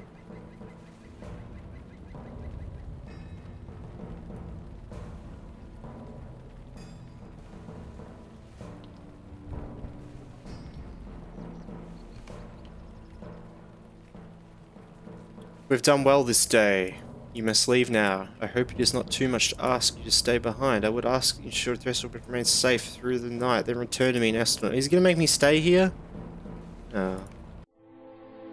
Elrond has healed Frodo of his Morgul wound, and now the time has come to decide the fate of the One Ring.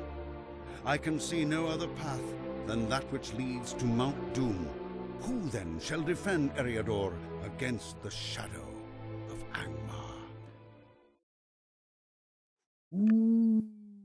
Cool. Cool. Like a sample plate of areas, you could say, a little nibble of everything. Yeah, kind of like the sausage of level 40 to 50, you know? The all things all put together and ooh, and then nom, nom, nom, you know? Yep. What can I do for you? Medium armor. Ooh, defender with thresher bridge. Yeah, kind of looks average. Talk to Helbrad though. Let's get back there.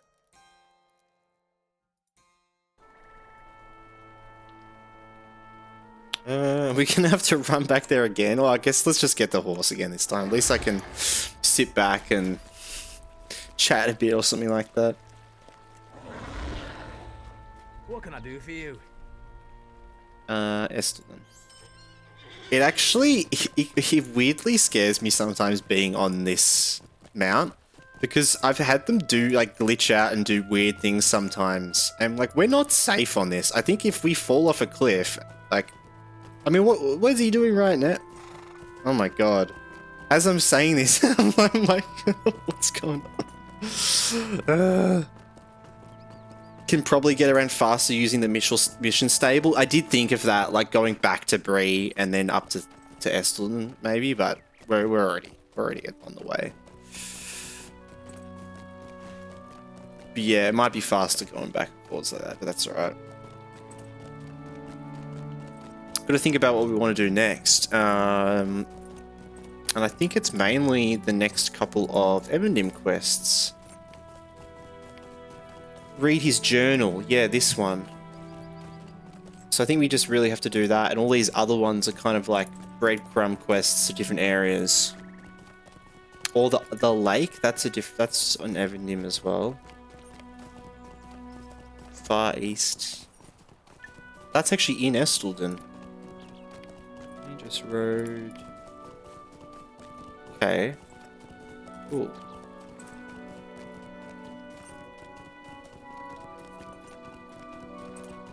You could also consider grabbing the Ettenmore's port. I didn't even know there was an Ettenmore's port. But that's alright. I don't need any of that. Quite happy to run around. And we do need some of the ores around here, so once I get up to here, I might manually run and do some mining. And that should give us, hopefully, the rest that we need for these. Yeah, I didn't know there was an Ettenmore's port, like a teleport. Is there a vendor for that or something? Like from the PvP vendor in the Ettenmore's? I just realized you only need 2 followers till your followers goal. Yeah, we're nearly there. And then a couple more streams and we'll be hitting affiliate soon, which is exciting. So it is very exciting. Really appreciate everyone supporting and following. It's been really lovely. I think you have to do the intro quest line there. Yeah, I won't bother with that then. That's no need.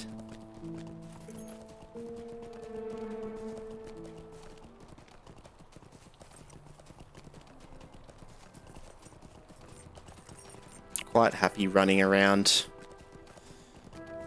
slowly. Gives me time to breathe and assess what we're doing. Listen to the music.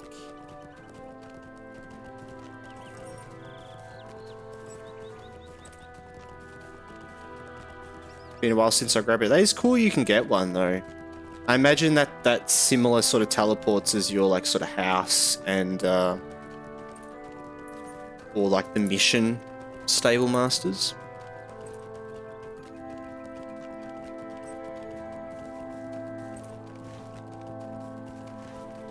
Might have to look into it at some point.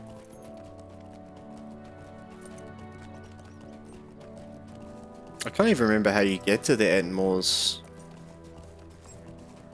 I guess you just have to use a any old stable master should take you there, right?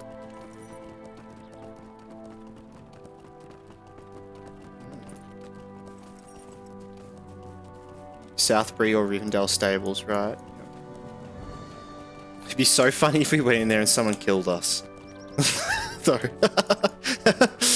like, we go there and we're trying to do like the intro quest. Just a group of like spiders and orcs turn up and just take us down. That'd be hilarious. Oh, here we go. Alright, hop off here.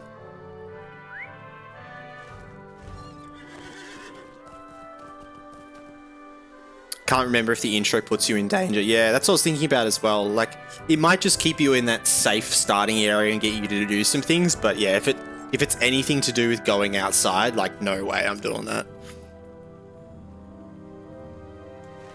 Asking for trouble.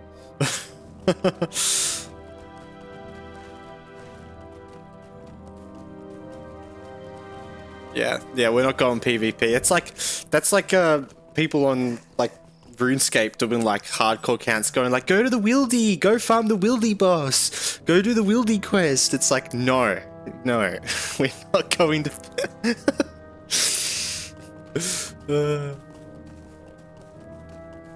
I've only been there to do the April Fool's event and run across the map as a chicken. Yeah, that's a funny one, isn't it? To get the title. Well, now that might be worth it.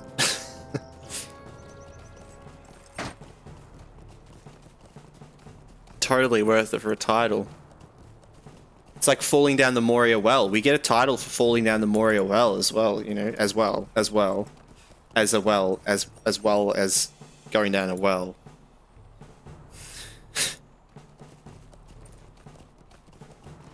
Don't mind me just having a seizure.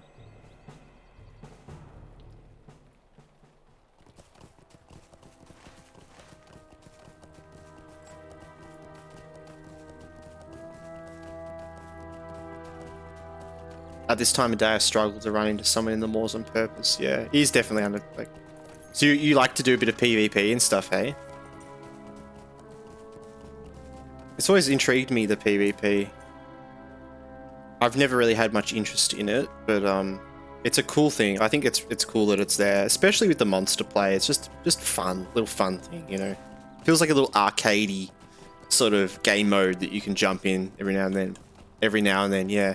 You know, it might even be something that we might do in the future, actually, is make like a monster play character, kind of show off a bit about that and that sort of thing. It could be fun as well if we've got a couple of other people that want to like follow along, like in the chat or something, that want to join us for the journey, and we could like, you know, go in and just try it out, that sort of thing, showcase a bit of how it sort of works, because it is definitely one of those like grey areas of LOTRO that people don't really do much with. I have every class at endgame with full raid gear. Wow. Oh, that's crazy. Hardcore player. You're definitely yeah. Must have been playing for quite a while. I've played LOTRO for like about 14 years, but only like casually on and off. You know, I play most MMOs like that. I don't really get into like one MMO really seriously, but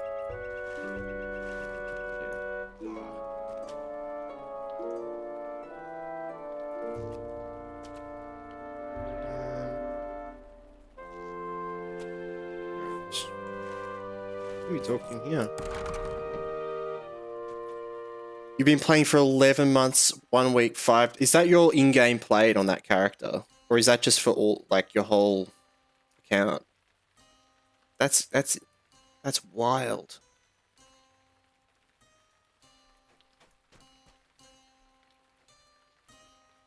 I didn't even... What can I do for you?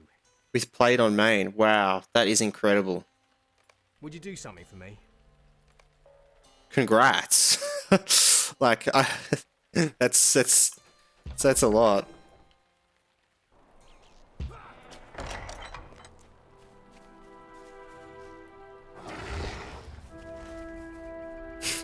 Nearly hit the like 1 year mark. That is going to be wild. I'm sure you can't wait to hit that mark. Like, it probably just makes it worth to keep going just until you hit that 1 year. Like, wow. Characters combined was like 2.5 years? Yeah. Wow. That's awesome. Greetings.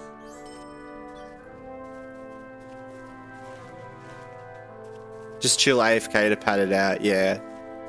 Well, that is the joy with LOTRO. There is so much content, right, to go back to and redo, and especially if you want to go back and like go through all your virtue traits and get all your deeds up and that sort of thing. Yeah. My brother's already crossed the 1 year played on his main. Wow. Well, no wonder you got to keep going. You've got to get ahead of your brother. It makes sense now.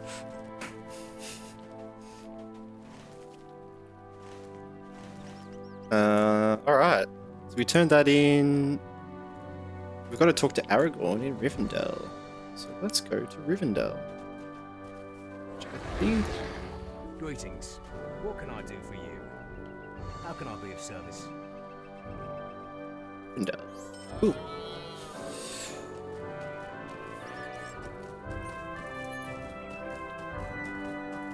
My Warden, which was my main before Bear, has played 5 months / played. Yeah, nice. Yeah, Warden's awesome. Warden was one of my favorite other classes as well. Lawmaster is the one character I ever got to max level and did stuff, but I never did any endgame content at max level.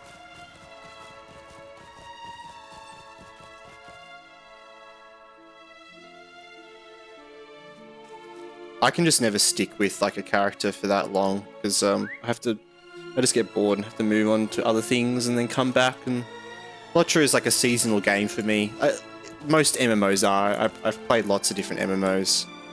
I like to jump around and play different things and different times, you know. I do think this character is probably one of the characters I'll be able to push it all the way, just because we have this hardcore and max landscape difficulty part of it just feels so much better getting levels and progressing. So I do feel like I have the energy to put in a full max level this character, which we will get there. We're gonna get to max level.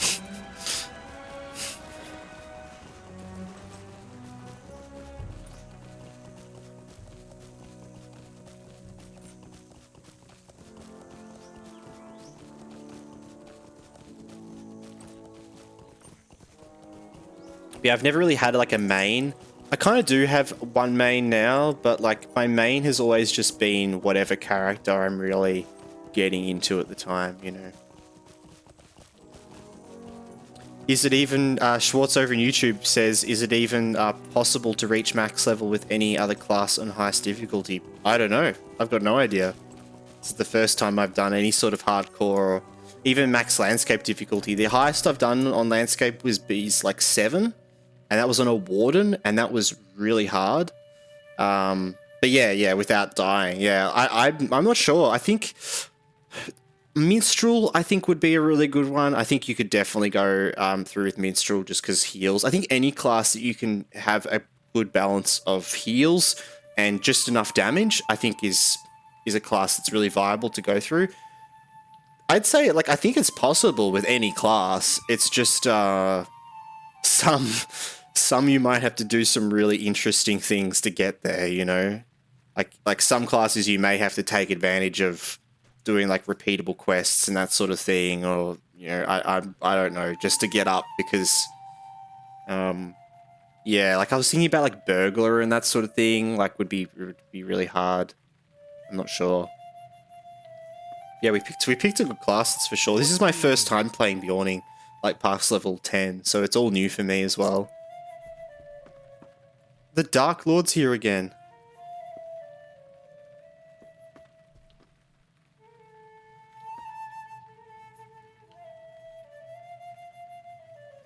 Why is Sauron just, like, everywhere? Greetings.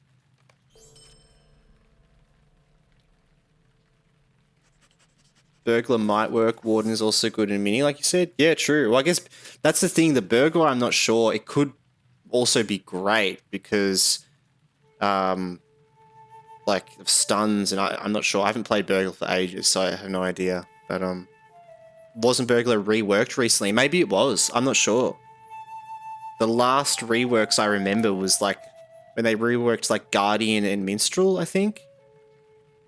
And then they've reworked like Lawmaster, but the Guardian and the Minstrel reworks were like huge. They kind of changed them to be like super viable leveling classes. Cybergamer, welcome into the chat. Hope you are well. Welcome, welcome.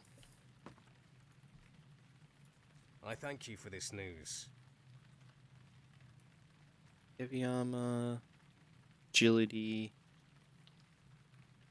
That's not bad. Resistance rating, I think that's Welcome pretty good. to Rivendell.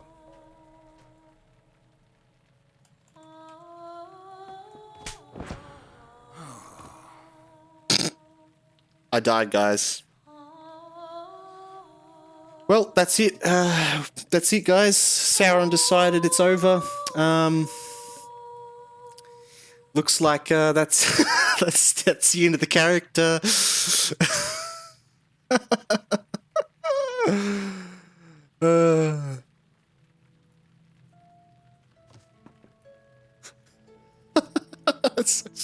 That's so funny. Greetings.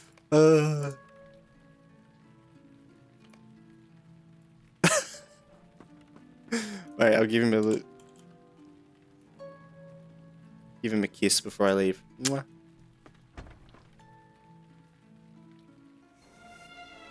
Well, alright, we're back. Back from the afterlife, I guess. It's so funny to watch people from all around the world playing. I live in Norway. Yeah, I know. I love that as well. And I really enjoy hanging out with everyone from all over the world. We've got all sorts of people from, you know, the US to Europe and all over. Like, you know, it's great. I'm from Australia, from down under, so yeah, and this time seems like a good sort of time to stream as well. We get a lot of different sort of people from the world all in. It's kind of, I think it covers a lot of bases with the mornings and the sort of late evenings and that sort of thing. But yeah. Schwartz, over in YouTube, as soon as Burglar gets the escaping skill, it should be amazing. Hide in plain sight. Not sure what the name of the skill is. Yeah, and I think Azrathor said the disappear skill. I think that's what he was talking about at Twitch chat. Yeah, which would be really cool, wouldn't that? Because that's essentially just like a stealth from anywhere, right? Like stealth in combat, which is wild. I think like if we die on this character, which we could happen falling into the water down here, you know, we might play like a burglar or something. I did think that would be a cool thing to play. I thought it'd be really fun early on burglar surviving, because having to use all your little tricks and stuff, and then yeah, seeing what happens. But I really like playing it just without having any idea of what's happening, and I haven't looked into any classes enough to know like what's going to be like really good in hardcore or anything. We're just kind of figuring it out as we go. Yeah, I assume to Aussie. Which state? From Victoria.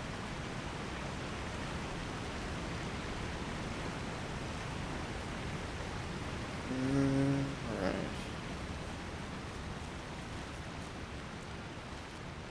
Let's go talk to Elrond. Nice, you're from Adelaide. There you go. Another Aussie in the chat.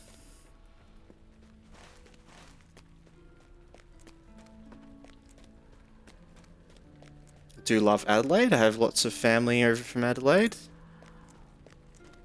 I haven't been for a while though, actually. Elrond's house. Why is Sauron here though? Leave me alone, Sauron.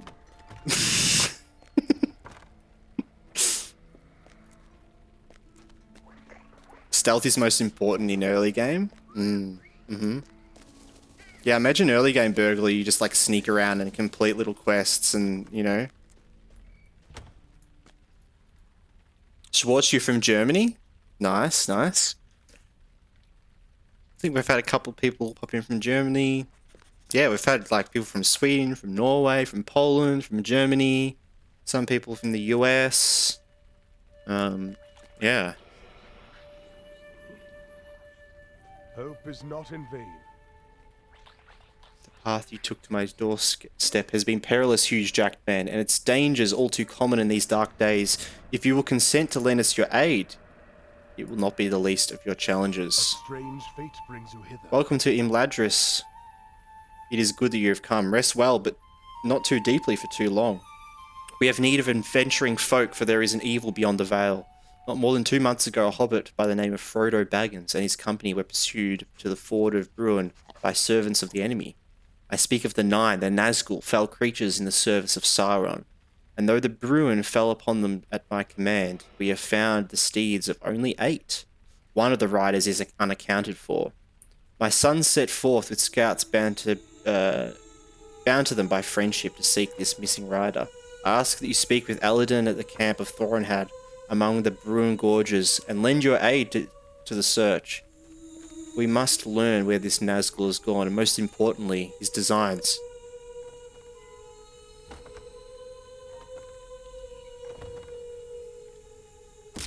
I think we found him. there he is. Dark days are coming. Level up, nice. Nice. This Sauron guy. What is he doing? He's trying to get up there.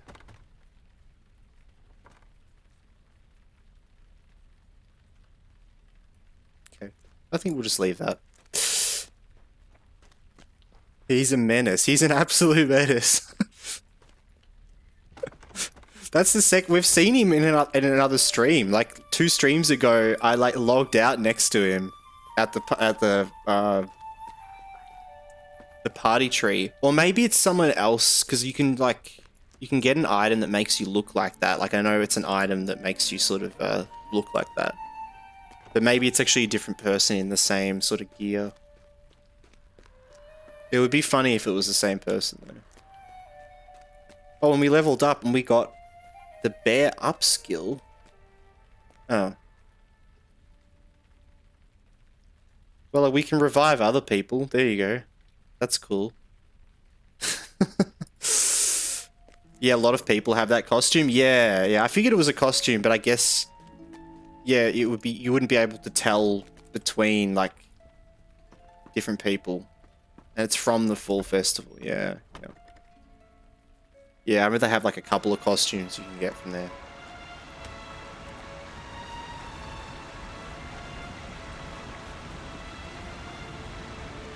I keep thinking I'm being followed or something. But only one player can be called Death. Oh, okay, so it is, like, yeah, that's what I was thinking. So that's not Transmog, right? That's their actual name? Because that is the same person, then. Because they were called Death at the party tree as well. They totally, totally am being followed around, then. This guy's in the kinship, the Lord of the Rings. He said the word.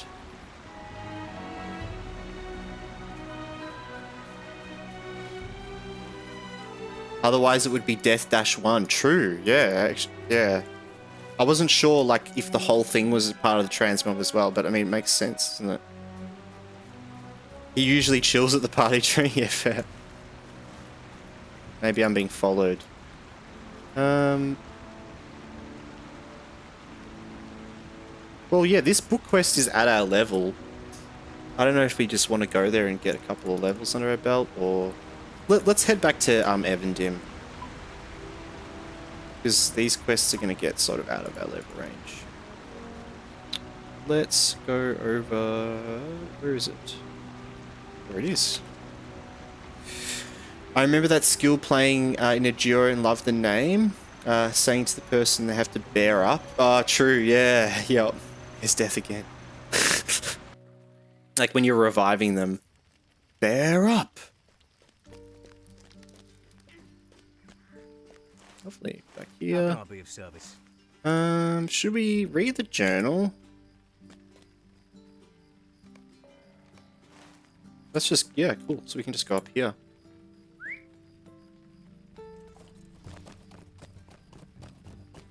It's like it sounds like some sort of like Power Rangers sort of line. Bear up. I can imagine like a whole group of Bjornings all saying that together and they're like high-fiving.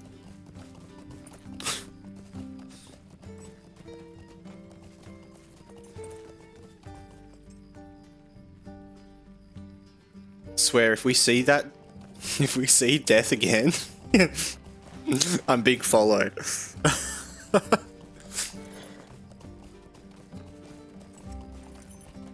I wouldn't be surprised if he's caught on to that we're doing hardcore and he's just following me around, like... I mean, if your whole name is Death in LOTRO, you'd think your whole thing was, like, figuring out when people are going to be dying and, like, you know, someone playing a hardcore character is I'm like the...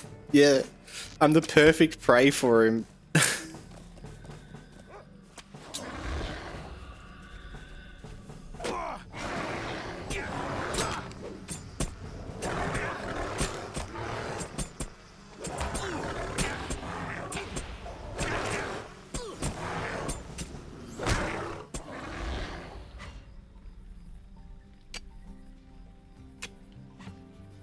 I should maybe put RP mode on, actually. Because, I mean, we are kind of RPing. Like, if we die, it's over. It feels pretty RP heavy. I was just thinking of ways that we can, like... It'd be great to be able to actually show we're hardcore somehow. I'm kind of hoping that, like, who knows? Like, maybe after this series, like, you know, we can get Standing Stone to, like, add in a hardcore mode. Or just something, you know? Like a title that you keep, but if you die, the title gets destroyed. That would be kind of cool.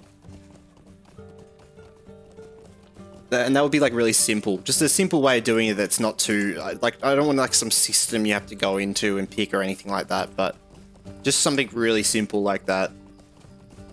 You know, you have it from level 1, and if you die, that you lose the title. If you don't, you keep it. Yeah, I know about the Undying titles up to level 20.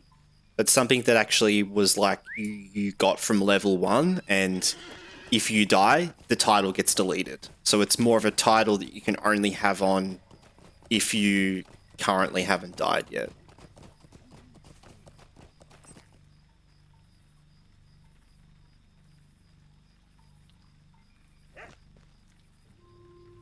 And just something really simple. I think overcomplicating it leads to like other players that don't care about hardcore being like sort of, I don't know, it would be annoying for people like that like don't care about it. It's like with the Undying titles.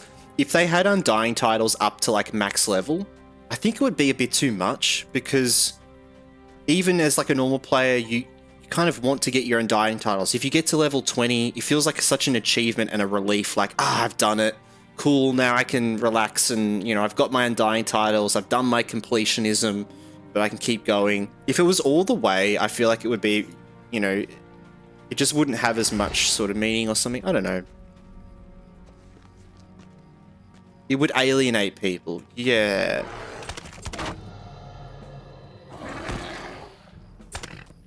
And I guess I mean it from a perspective of like what will likely happen. Like an MMO company isn't going to implement something that alienates people or something like that. So thinking of a way of implementing that is just really like surface level, but lets you keep track of that and showcase to people that you are maybe playing like hardcore would be cool.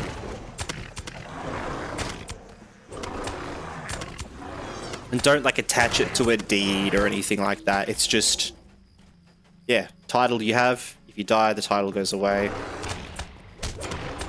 I wonder what the title would be called as well. Something really simple. Like you could just call it hardcore.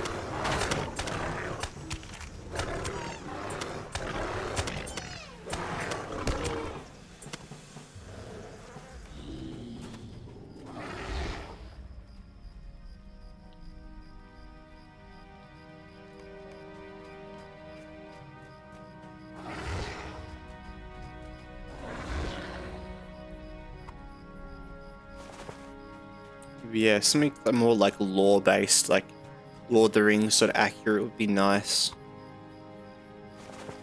Like the Undying titles are nice like that. Like, so what even are they?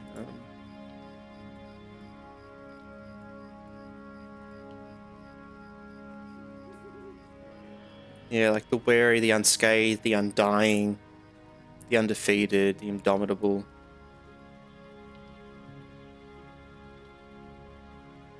It's like the Undying. Imagine if the Undying title, if you died, that got deleted, like you couldn't use it, something, you know.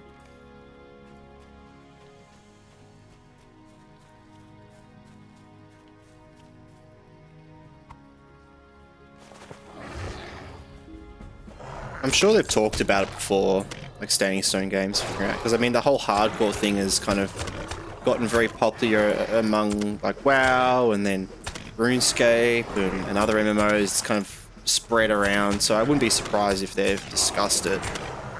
I imagine like a lot of the ways that they think of doing it might not exactly be like a surface level thing.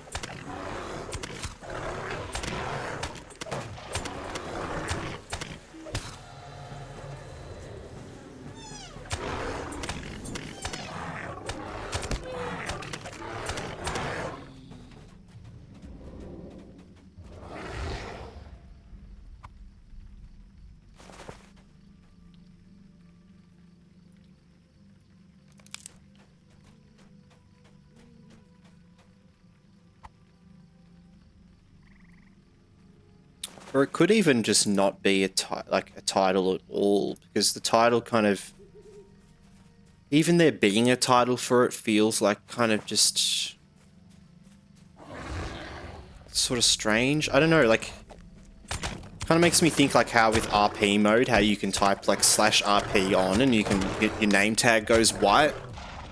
Like maybe they could just do a similar thing like that where it's just like hardcore on and it just, if you haven't died yet, it lets you put your name at like a slightly different tint or something like that.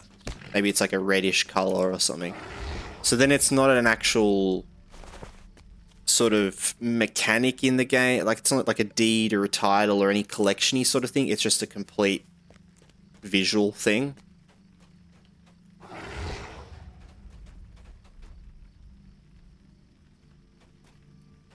Take down ivory.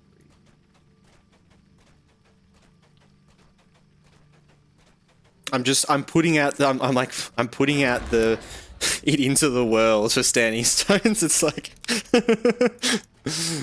giving them all the ideas. pick any of them.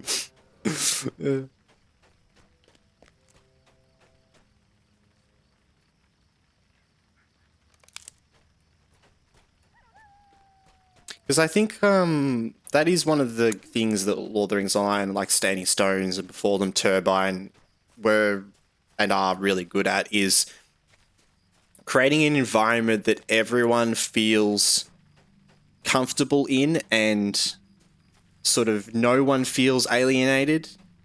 You know, you can have a lot of different play styles but still engage with everyone really nicely together. I find that like is the thing I love about LOTRO the most, as well as it being such an amazing adaptation and probably the, if not the best, one of, or if not the best adaptation of Lord of the Rings out there.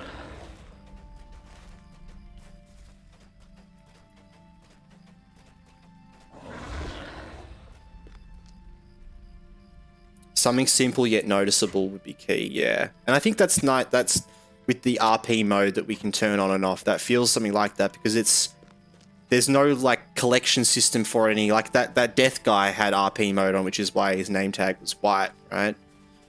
It just is it just adds some flavor and that sort of thing. And also it would be nice because then you can really tell when someone's playing like that, and you know, I think that's what's really cool is to be able to see other people that are doing that. Like I would just love that. I'd love to be able to like run past someone and see that their name tag's like slightly different and be like, oh, they're playing hardcore. Like it's great. Like we've just been using the Undying title the whole time. So we're just Huge Jackman the Undying. We're never going to change that. Well, maybe we might change it, but I kind of like keeping it because it's just our whole name.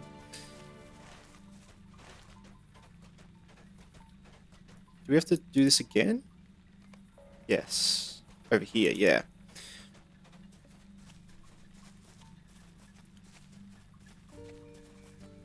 I feel like that's something they lost a bit recently by dropping instance tiers to tier 1, tier 2, and tier 3. Right, okay. Previous expansions we had tier 1 to 5, so groups had more options to set difficulty to their level. Yeah, I remembered that. I didn't realize that they actually had changed that. I just remembered thinking, I swear there were more tiers of things, and then there, you know, that change from there only being 1 to 3. But that is interesting. I guess it could be a bit confusing of what you want to go for, and I always was slightly confused about that. Like, I always see a tier system, and I'm like, why don't I just want to go the highest one, you know? But, yeah. That's a good point, because tier 1 would have felt more like tier 2 or something that it is now, you know? And tier, yeah. The reason they went to 3 tiers is because of the development time it takes to have 5 distinct tiers. Right, okay. Pulling down like that development load. And that's a shame. It's sad to when things like that happen, because it kind of makes you worry, like, what's the real reasoning there? Like, you know, hopefully it doesn't happen again. But maybe it's for a better choice, you know, maybe because of that, we're gonna get actual better content, you know, and better thought out sort of things.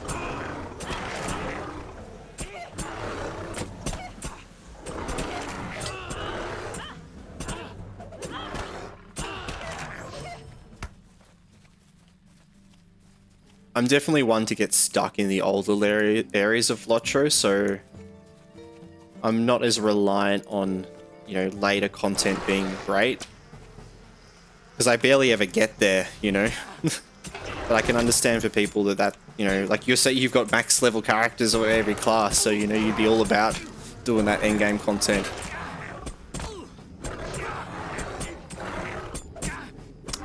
Yeah, so tier 3 of the latest raids was way harder than tier 5 for the last couple of raids.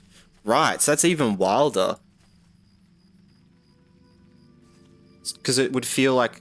So do you feel like tier 1 now is like the same as tier 1 as it was? Or is tier 1 kind of like harder or easier than it used to be?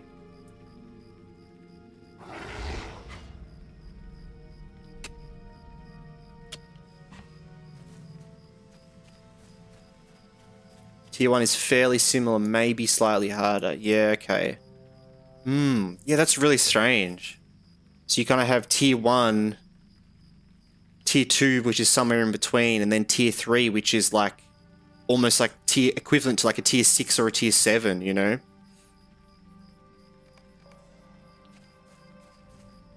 But I guess it's like similar to in WoW and other things where you have like heroic, mythic, or you have like looking for group, heroic, and then mythic, right? I imagine that's probably what they've kind of decided to pull it back to. That one is quite easy, one is somewhere in the middle, and one is hard.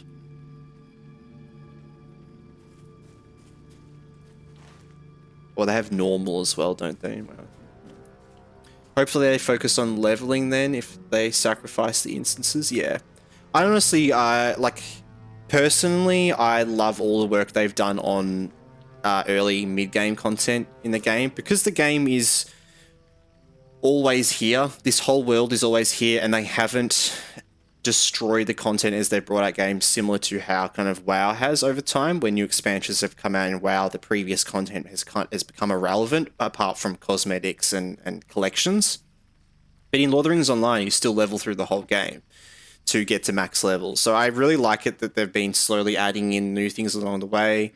That's just for me, because the way I play is more creating... Every time I come in is like a new adventure. I want to try new things, go new places, try some different directions and that sort of thing.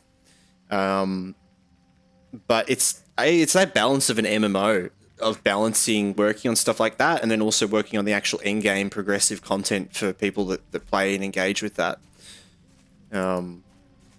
So yeah.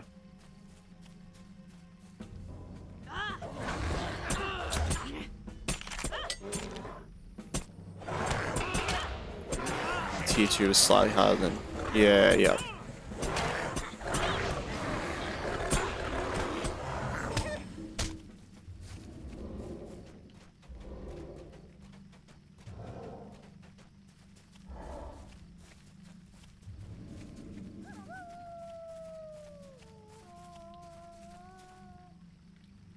Ours is over there. Nope.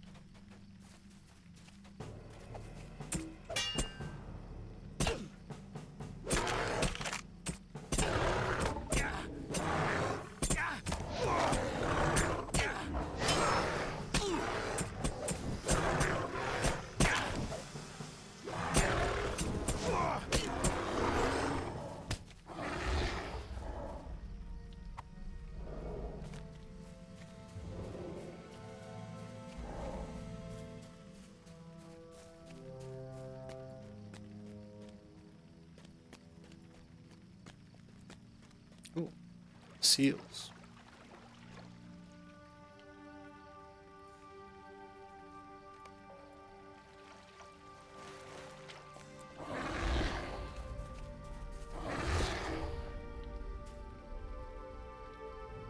Don't attack me. I'm a friend. Yes. Alright. So yeah, we're just doing some questing in Evendim. We're currently following through this quest line, which is following this journal, essentially, which is kind of cool. You like do the sort of the quests in this little spot, and then you read the journal, and it sends you off to like a new area.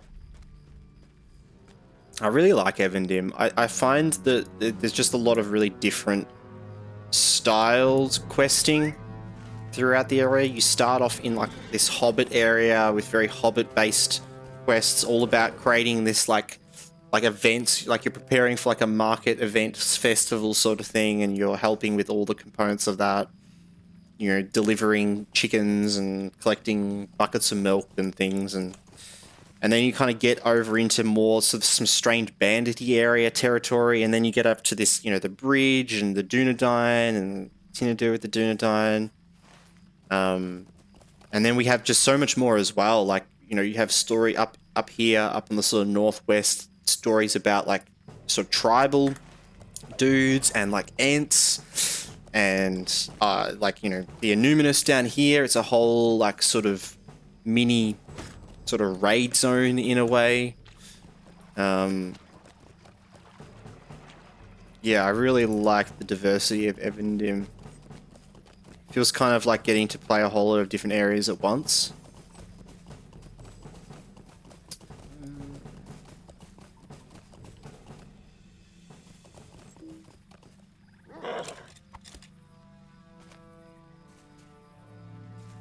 We need to kill Bill. What's his name? Sure.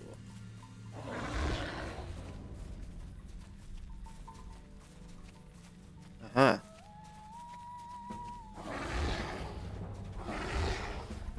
Ooh. And to the west, it's creepy with ghost type things as well. Yeah.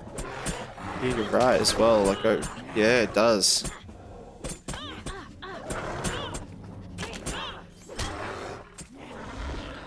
Oh, to the east. Over here. Yes.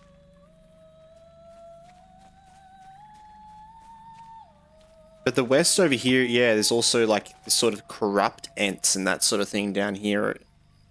But then over towards the east, you're right, like in the between the North Downs, it's kind of like between the fields of Fornost. Hmm.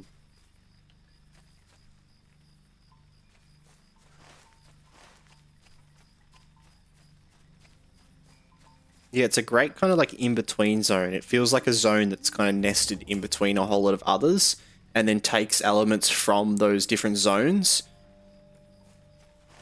So you're kind of given like, yeah, you've got the Shire here and then the North Downs to the east, this, you know, evil stuff, and the Innuminous kind of tucked away, and then to the north like Forest Shell, like there is some sort of Forest Shell-esque things up here somewhat.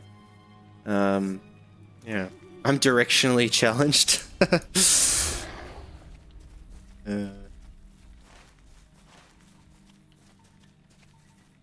I've just got that inner compass sense from growing up doing like scouts.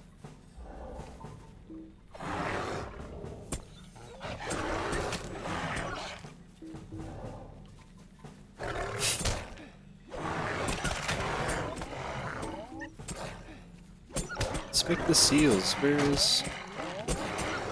I'm not sure if we have to kill this guy, but let's do it anyway. Probably should have killed that guy first, but oh well.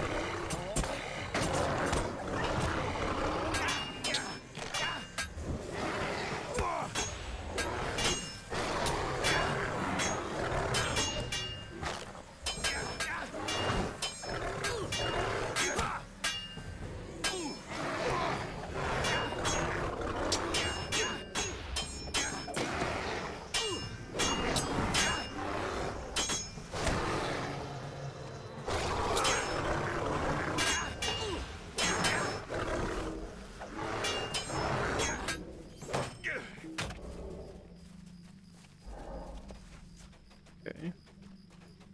Here we go, there's one. Where's the last one?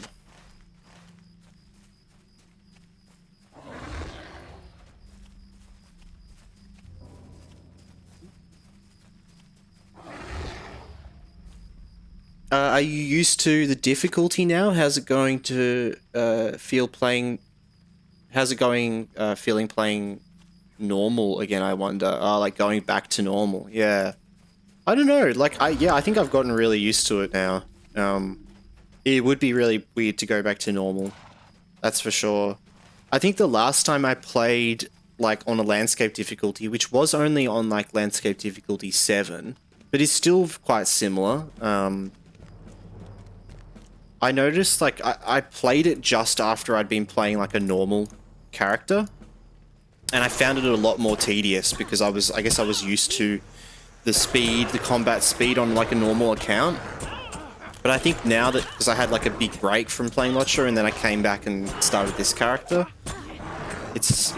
I've kind of eased into it like a lot better.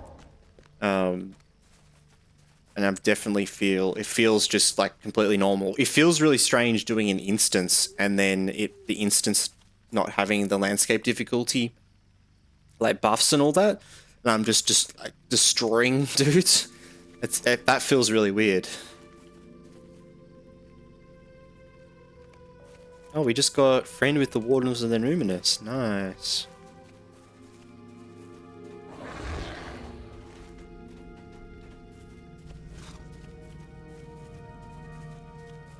Yeah, it will definitely be weird playing a normal character, and that's why I was kind of unsure of what we're going to do after this, like whether we try another hardcore.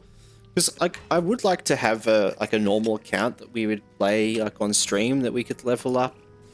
Something that we can, you know, more use to showcase like guides and do like content things in the future, and be able to like play through like new expansions that come out and not worry about dying and having to do all that again. Like it would be nice to have a character for that. So it might be something that I start on, like, and depending on how interesting it is, because it might not be super interesting to watch, but like just to slowly sort of work on. But yeah, it might be something we could do like every now and then, or something I might play off stream and then stream parts of it. It might be freeing to just mow through mobs and do things quicker again. Yeah, yeah.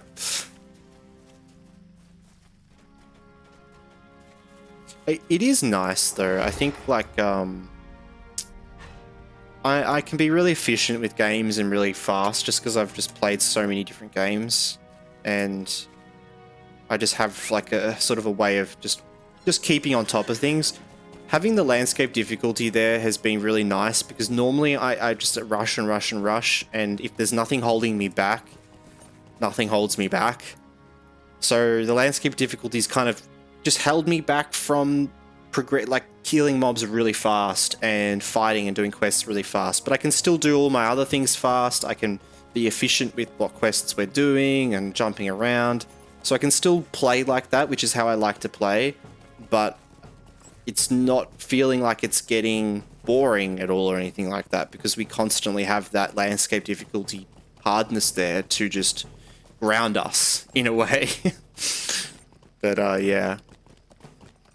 I quested on like 5-6 of my classes and then Valid the others. Right, yeah, I don't like Valid at all. I feel like it completely ruins the game for me personally. Like, defeats the whole purpose in playing the game. Like, Lord of the Rings Online is about like the journey for me. Like, and if I get to the end and I'm still having fun, then that's great, and I'll go through that sort of content. But if I'm not, I'll just stop playing, because it's like, it's not worth it for me to push through.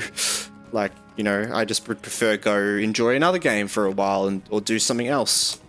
But I have Valid a character before, and I instantly just like was turned off.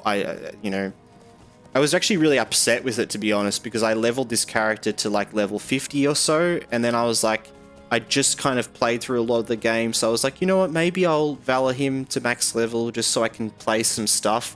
And as soon as I did it, I regretted it, and I've never played that character since.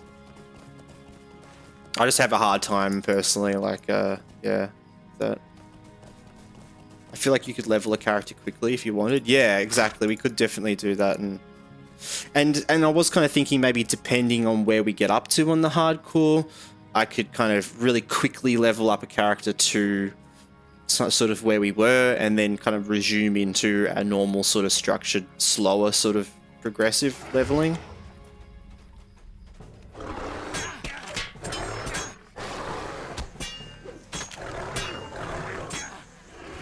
Also just depends how much time we have on our hands. That's the thing as well.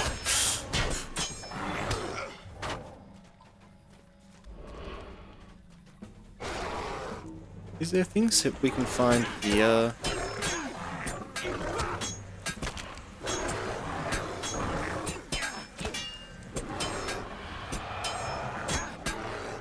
It's like a collectible thing here, right? I think so.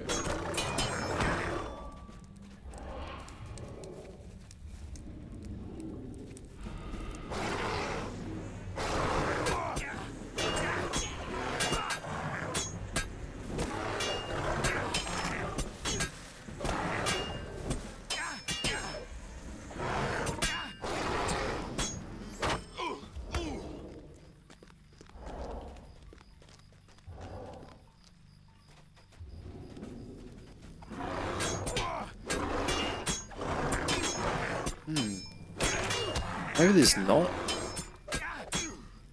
I feel like there is like a little thing to pick up around here somewhere.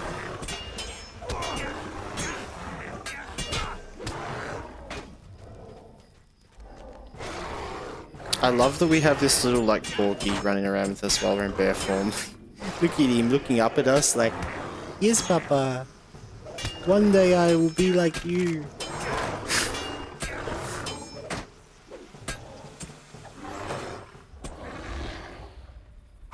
He's like a baby bear, yeah. He's so cute. Like, look at that. I mean, now I zoom in, it kind of looks a little bit demonic, but let's not stare at that for too long. You could do a marathon stream and see how far you get leveling in like 8 hours. Oh my god, we could do like once we get like affiliate and stuff, we could do like a streamathon, like a stream marathon. That would actually be awesome. Look, like if we had people around to watch and do that, I would totally be down to do that. It would be, God, it might be a bit brutal, but do like an uncapped marathon, like an uncapped subathon, right? I think is what it's called. So we set it up for like 8 hours and then have it so that like anyone that subs, you can extend that time by a certain amount of time and just see how long it goes. And it might just go for the 8 hours and that's fine.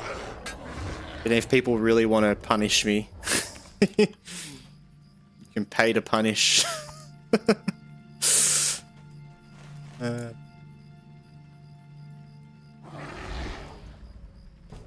That'd be quite a feat. I'd imagine myself like trying so hard to actually get to max level before, like, if it went really bad and somehow we were alive for like a day or so. I'm just like trying to level up so quickly so we can just get to max level so that I can end the stream maybe. Because maybe there's like the two ways the stream can end. It's either if we get to max level in the stream, which I don't know if that's even possible in like that amount of time. Who knows? Or like we reach the end of the subathon.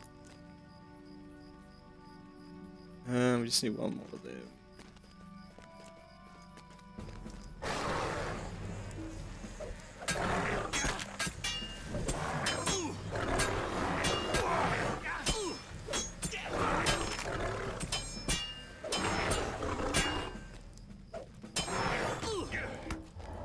Nice. All right.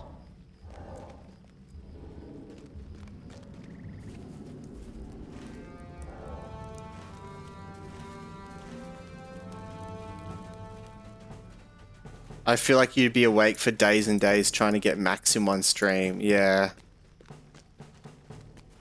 Yeah, I totally would. Well, that's what I mean. Like if the time went up to like, you know, like a day or two, and I'm looking at it like, oh my god, do I want to be live for 2 days? I can either do that, or I can try to get to max level right now. Like,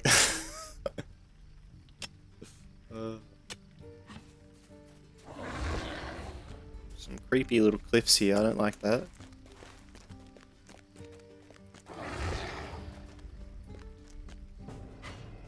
Ooh.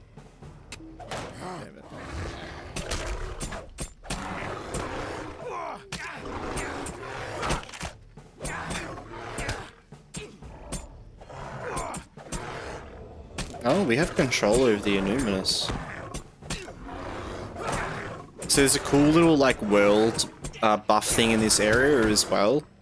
So over in the Illuminous over here, which is like a Dunedain sort of an old Dunedain city, I guess. It's overrun with orcs and trolls and all sorts of evil. But there's like capture points around this area. There's like sort of capture points around this area that you can capture, and if like we as a whole, like the men, elves, hobbits, all the good guys, if we have control of this whole area, the whole of Evendim gets this little buff, which just gives everyone in the area bonus on reputation earned from kills within the region, which is pretty cool. It's just like a little bonus. But...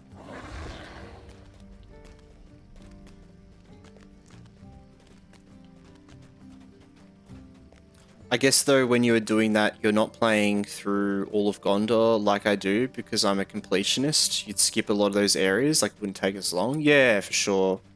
But I guess as well, that's the thing, well, yeah, with that character, I'd probably want to like go through a lot of that sort of stuff and slowly go through it. It depends how far this character gets, right? That's the sort of the thing.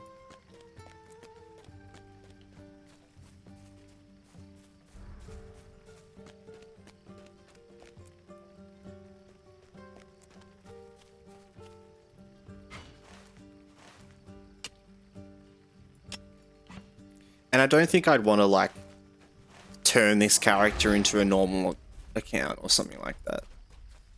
I don't know. I just feel like the whole hardcore thing feels right to leave this character as it is, even to delete it. I'd probably just keep it because like I'd like to be able to look at that character and see how far we've got. But no, yeah, talking about a new character, yeah, but I was thinking as well, like, you know, there's the option of, like, what if we die on this character and then we're like, okay, we're just going to keep playing as a normal character. That, like, we're not going to do that. If as soon as we die on this character, it's over. We can't play the character anymore. But it's kind of freeing that, because there's some things that I guess normally you would do on a normal account, like focusing on cosmetics and progression and all this sort of stuff. We're just kind of like, we've been doing the festival quests, but only to get like the 5 bonus where you get some virtue XP from, because it's like, seems like just a really easy way to do that. And also I thought it'd be good to have some of the tokens if you wanted to get like a couple of mounts here and there, but it's not something I'm like looking to farm or anything like that, because yeah, eventually this character may not be playable. Yeah, if we get to max level though, it's going to be cool to maybe try some interesting stuff. Do some like max level content, like go do a raid as like a hardcore and that sort of thing, and just see what happens. It would be pretty fun to do that.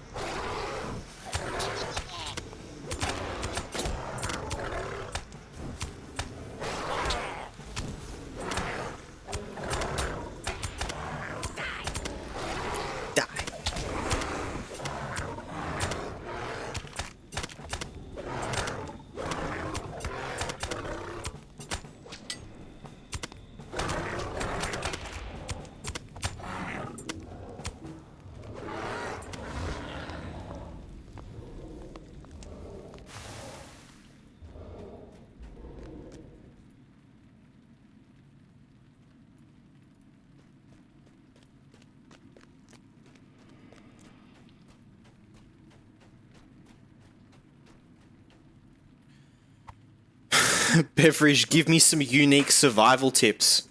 In real life or in game? Don't move to Australia.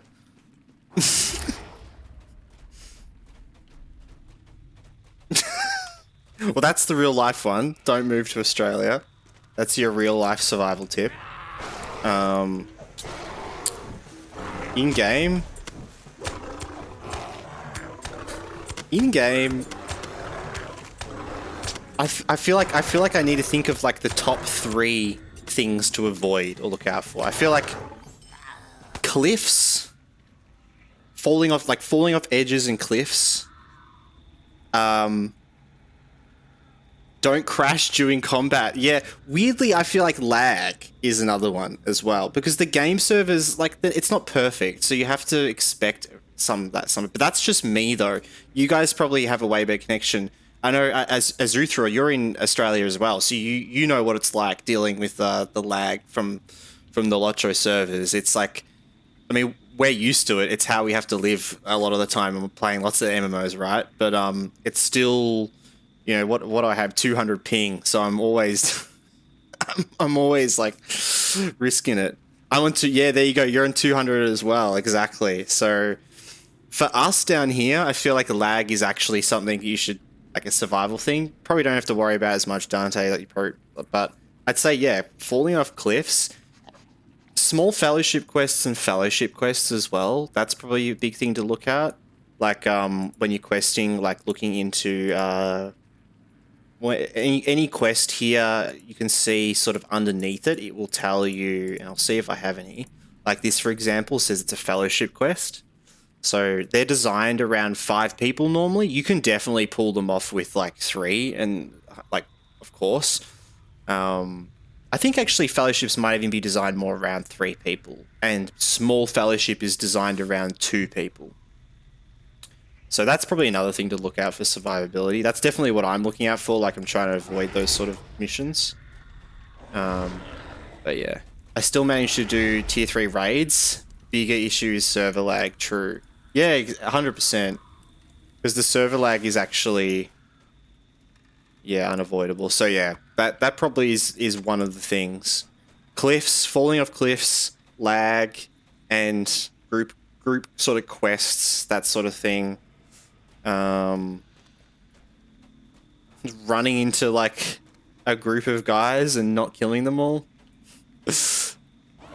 I think that's the big thing as well. Fight every mob that you're attacking. Like, always fight through things. Avoid roving threats. That's another one as well. There's like huge world... Like, they're essentially world bosses. Avoid the world bosses. You're not 100 people.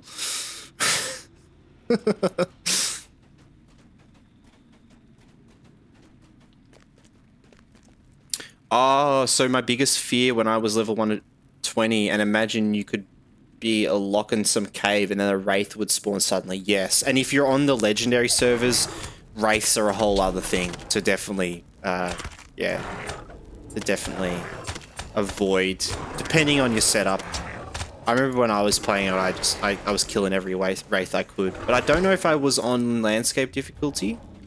I think I decided not to play landscape difficulty because I wanted to be able to fight the wraiths and like kill them every time they came and spawned. But they might not scale with it. I can't remember. Yeah, you know more than me about all that.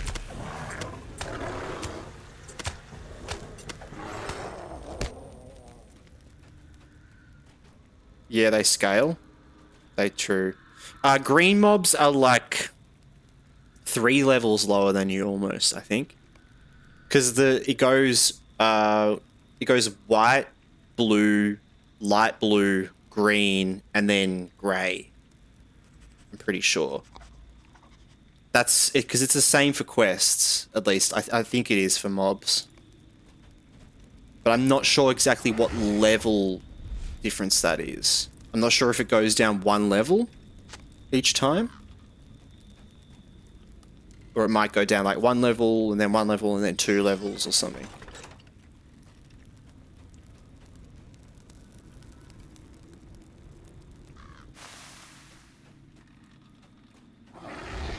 Yeah, I guess like a safe thing to do if you're worried about dying is doing quests that are blue, I'd say. That's a good tip to go for. Like, that's what we're doing here in Evendim. Like, I didn't do this out of choice, it's just we've over-leveled a bit. But all of these quests are blue, which is actually 2 levels lower than me. So there you go. So maybe blue is 2 levels, light blue is like 3 levels, and then green might be like 4 or 5 levels. I think my tip would be to circle around to always fight with green mobs. Always be a little higher with level. Yeah, for sure. And I think it's depending on your class and stuff. That's one of the things. It makes me think about like in you know, like World of Warcraft, like Classic, like it's a whole thing in that with warriors is that it's like you always kind of want to be doing quests and fighting mobs that are slightly lower. But on other classes, you don't have to as much. It kind of just depends on your playstyle and what you've got, and yeah. And the wraith spawns, yeah, as well. It's definitely good. I can't remember how the wraiths spawn, but I believe they spawn based on something, like whether it's like, is it what level you're at, or is it based on like what enemy you've just killed? Because they can spawn anytime an enemy dies, I believe. I might be wrong about that, but there's like a chance it can spawn. And I think it spawns based on what level the creature you killed is. Because I think a couple of times I'd like go and fight like a yellow mob and then it would spawn like a way higher wraith out of it. But maybe it was based on the area, I'm not sure.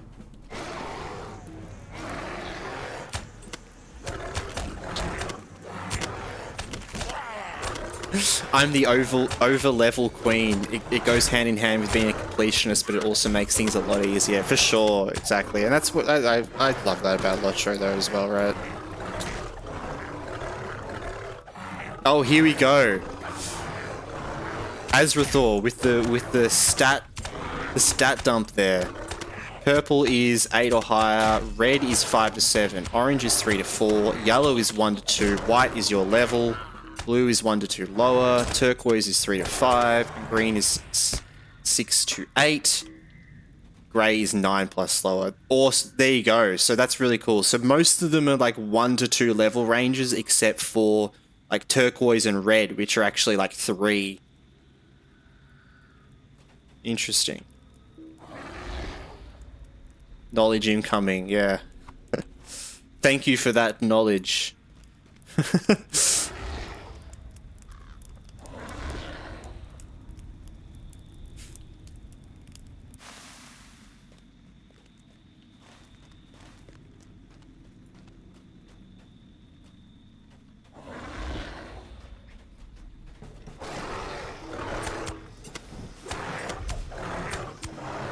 We have to...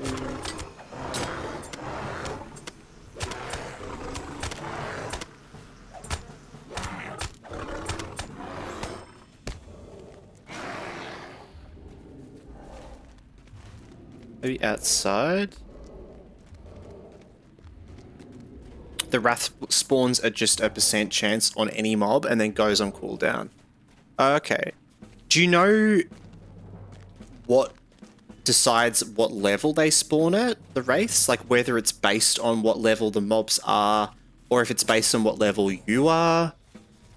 I just feel like I remember sometimes killing wraiths at the same level and then occasionally different level ones would spawn. They spawn at your level, I'm pretty sure. Yeah, okay. Might have to look that up, because yeah. Like that sounds right as well, but I can just remember like sometimes getting a really weird like one that popped up, but maybe it was like another player had spawned it, like killing a mob rather than me.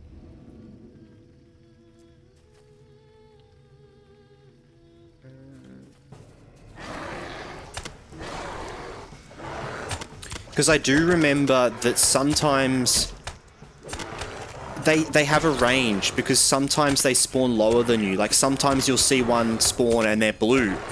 And sometimes you see one that spawn and they've been yellow and stuff. Maybe not yellow, but I definitely remember seeing ones that spawn blue and sometimes that spawn white. They spawn at your level, and I noticed they can spawn if you fight mob who have a similar end as yours. Because when dueling, it might spawn at one of the other players' level. Yeah, true. Yeah, maybe it's just a tiny range. Yeah, it's like 3 levels range or something like that. So if you're level 20, go be like 19, 20, or 21, maybe something like that. I think trivial mobs can't spawn them. Mm-hmm. That's cool. That's good. That's good actually, because then you'll be able to farm them as well. But I guess there's a cooldown you're saying, so I guess you can't actually farm them as much. I thought it was a pretty cool thing for the AEMA servers. That just keeps you on your toes.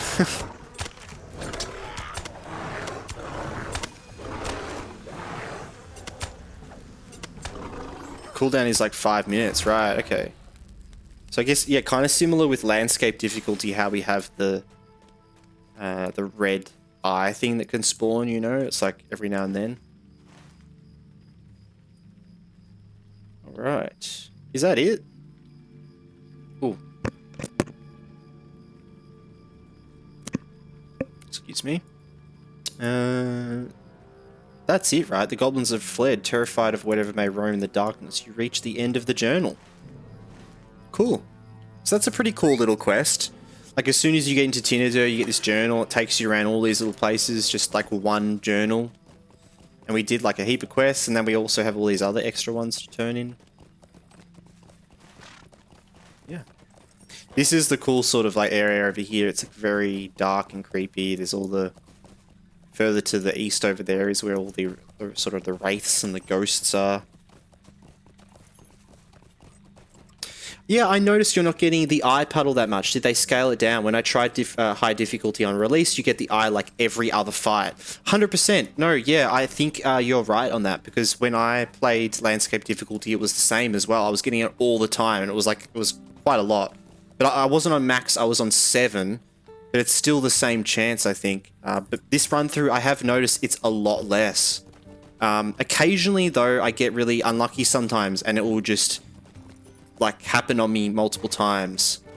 You get like a debuff that lasts like, it's still the same where you get a debuff that lasts like 3 minutes, and then in that time they can just spawn on the ground. But yeah. And the corruptions were obnoxious. Yeah, well, I'm not sure if this is new, but you can cleanse them with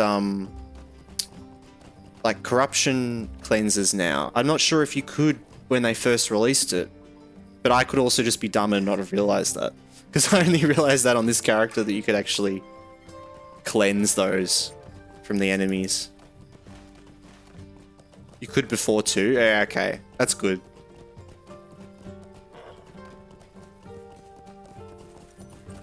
Some classes have a harder time with it. Yeah, true.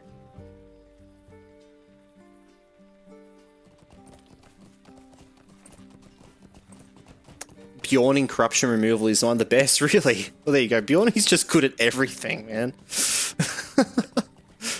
I totally did not plan that for this character as well. Well, it was just like a random pick.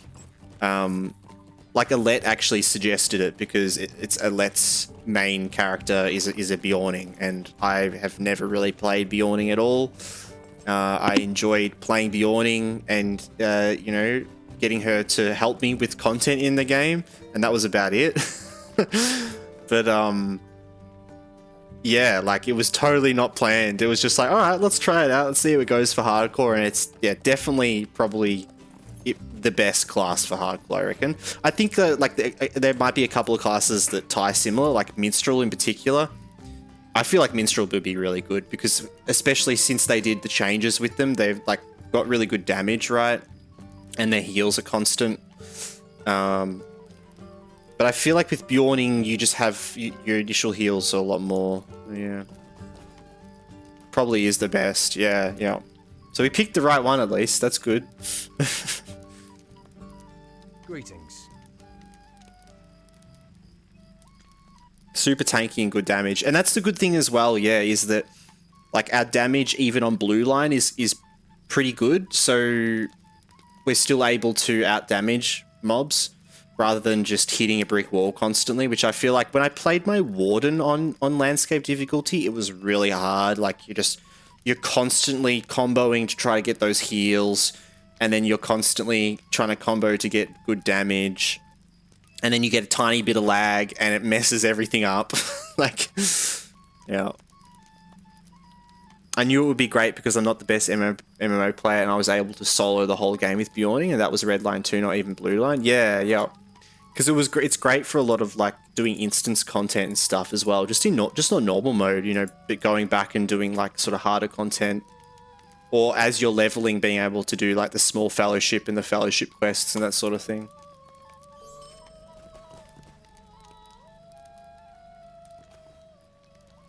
Warden got nerfed because they made the masteries level 39 or something rather than 21. Ah, right.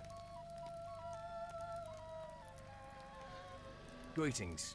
Yeah, I think I got my warden to about like level 50 on landscape difficulty. What do you need? I can never keep up with all the nerfs and the buffs. Greetings. Ooh, here we go. Oh, this is the set. Oh, so there is still the set. Okay. Cool. So we can actually get this.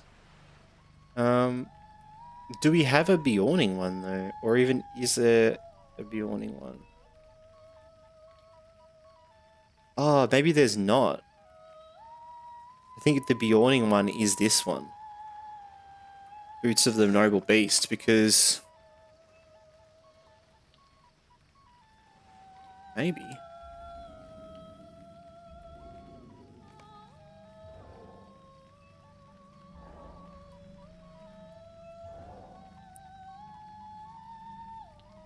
Will is the useless for us, right? Yeah, we want Fate if as a back stat. Okay. So that one could be good. 15, 8, 10. 15, 8, that's critical rating instead of Fate.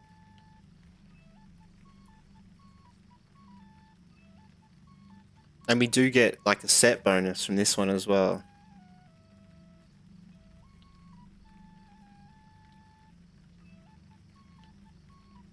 In my opinion, you just do Red Guardian because you have this double axe and you solve every problem. Yeah.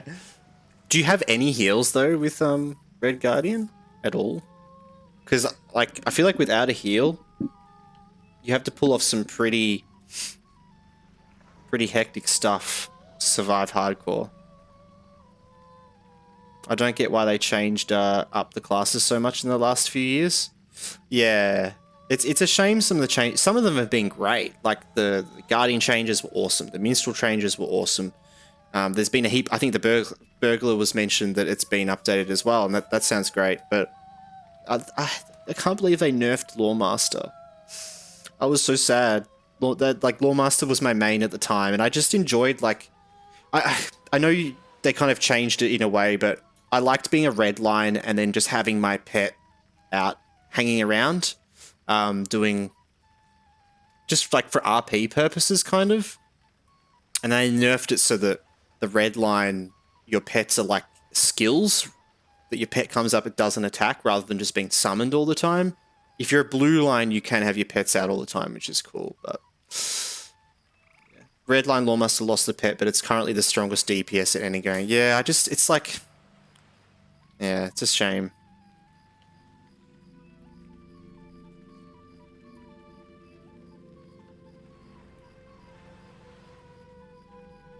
It's crazy that it's the highest DPS at any game. I mean, well, like, my Lawmaster before that nerf was really good as well. I feel like it was really underrated before that nerf. A lot of people talked about it not being great, but your burst damage with all of the lightning strikes and stuff is just insane.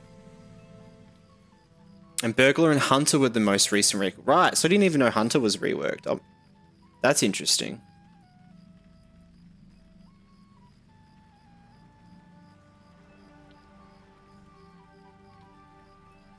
Surely we get the Northern Star then, yeah.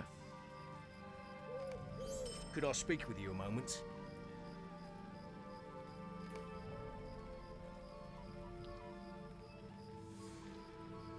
Yeah, Red Lawmaster hadn't really been viable in raids for like a decade before that, yeah. It's a shame though. I don't like that about like raid stuff though when it's like that. I feel like especially in LOTRO, like, yeah. I think it's still viable, it just wasn't as popular, right? Like, you can still do it. People just choose not to because it's going to take a little bit longer and, you know, you're going to deal with someone that might not know how to play it right and then, you know, but it's still possible. People just want, like, the easiest way, you know? The like, least effort.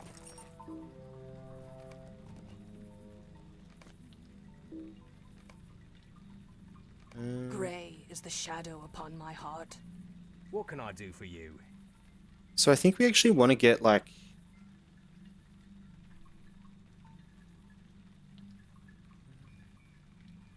Northern Star. I think we actually want to look for that set. Which is probably like a champion set, right? Yeah, it is.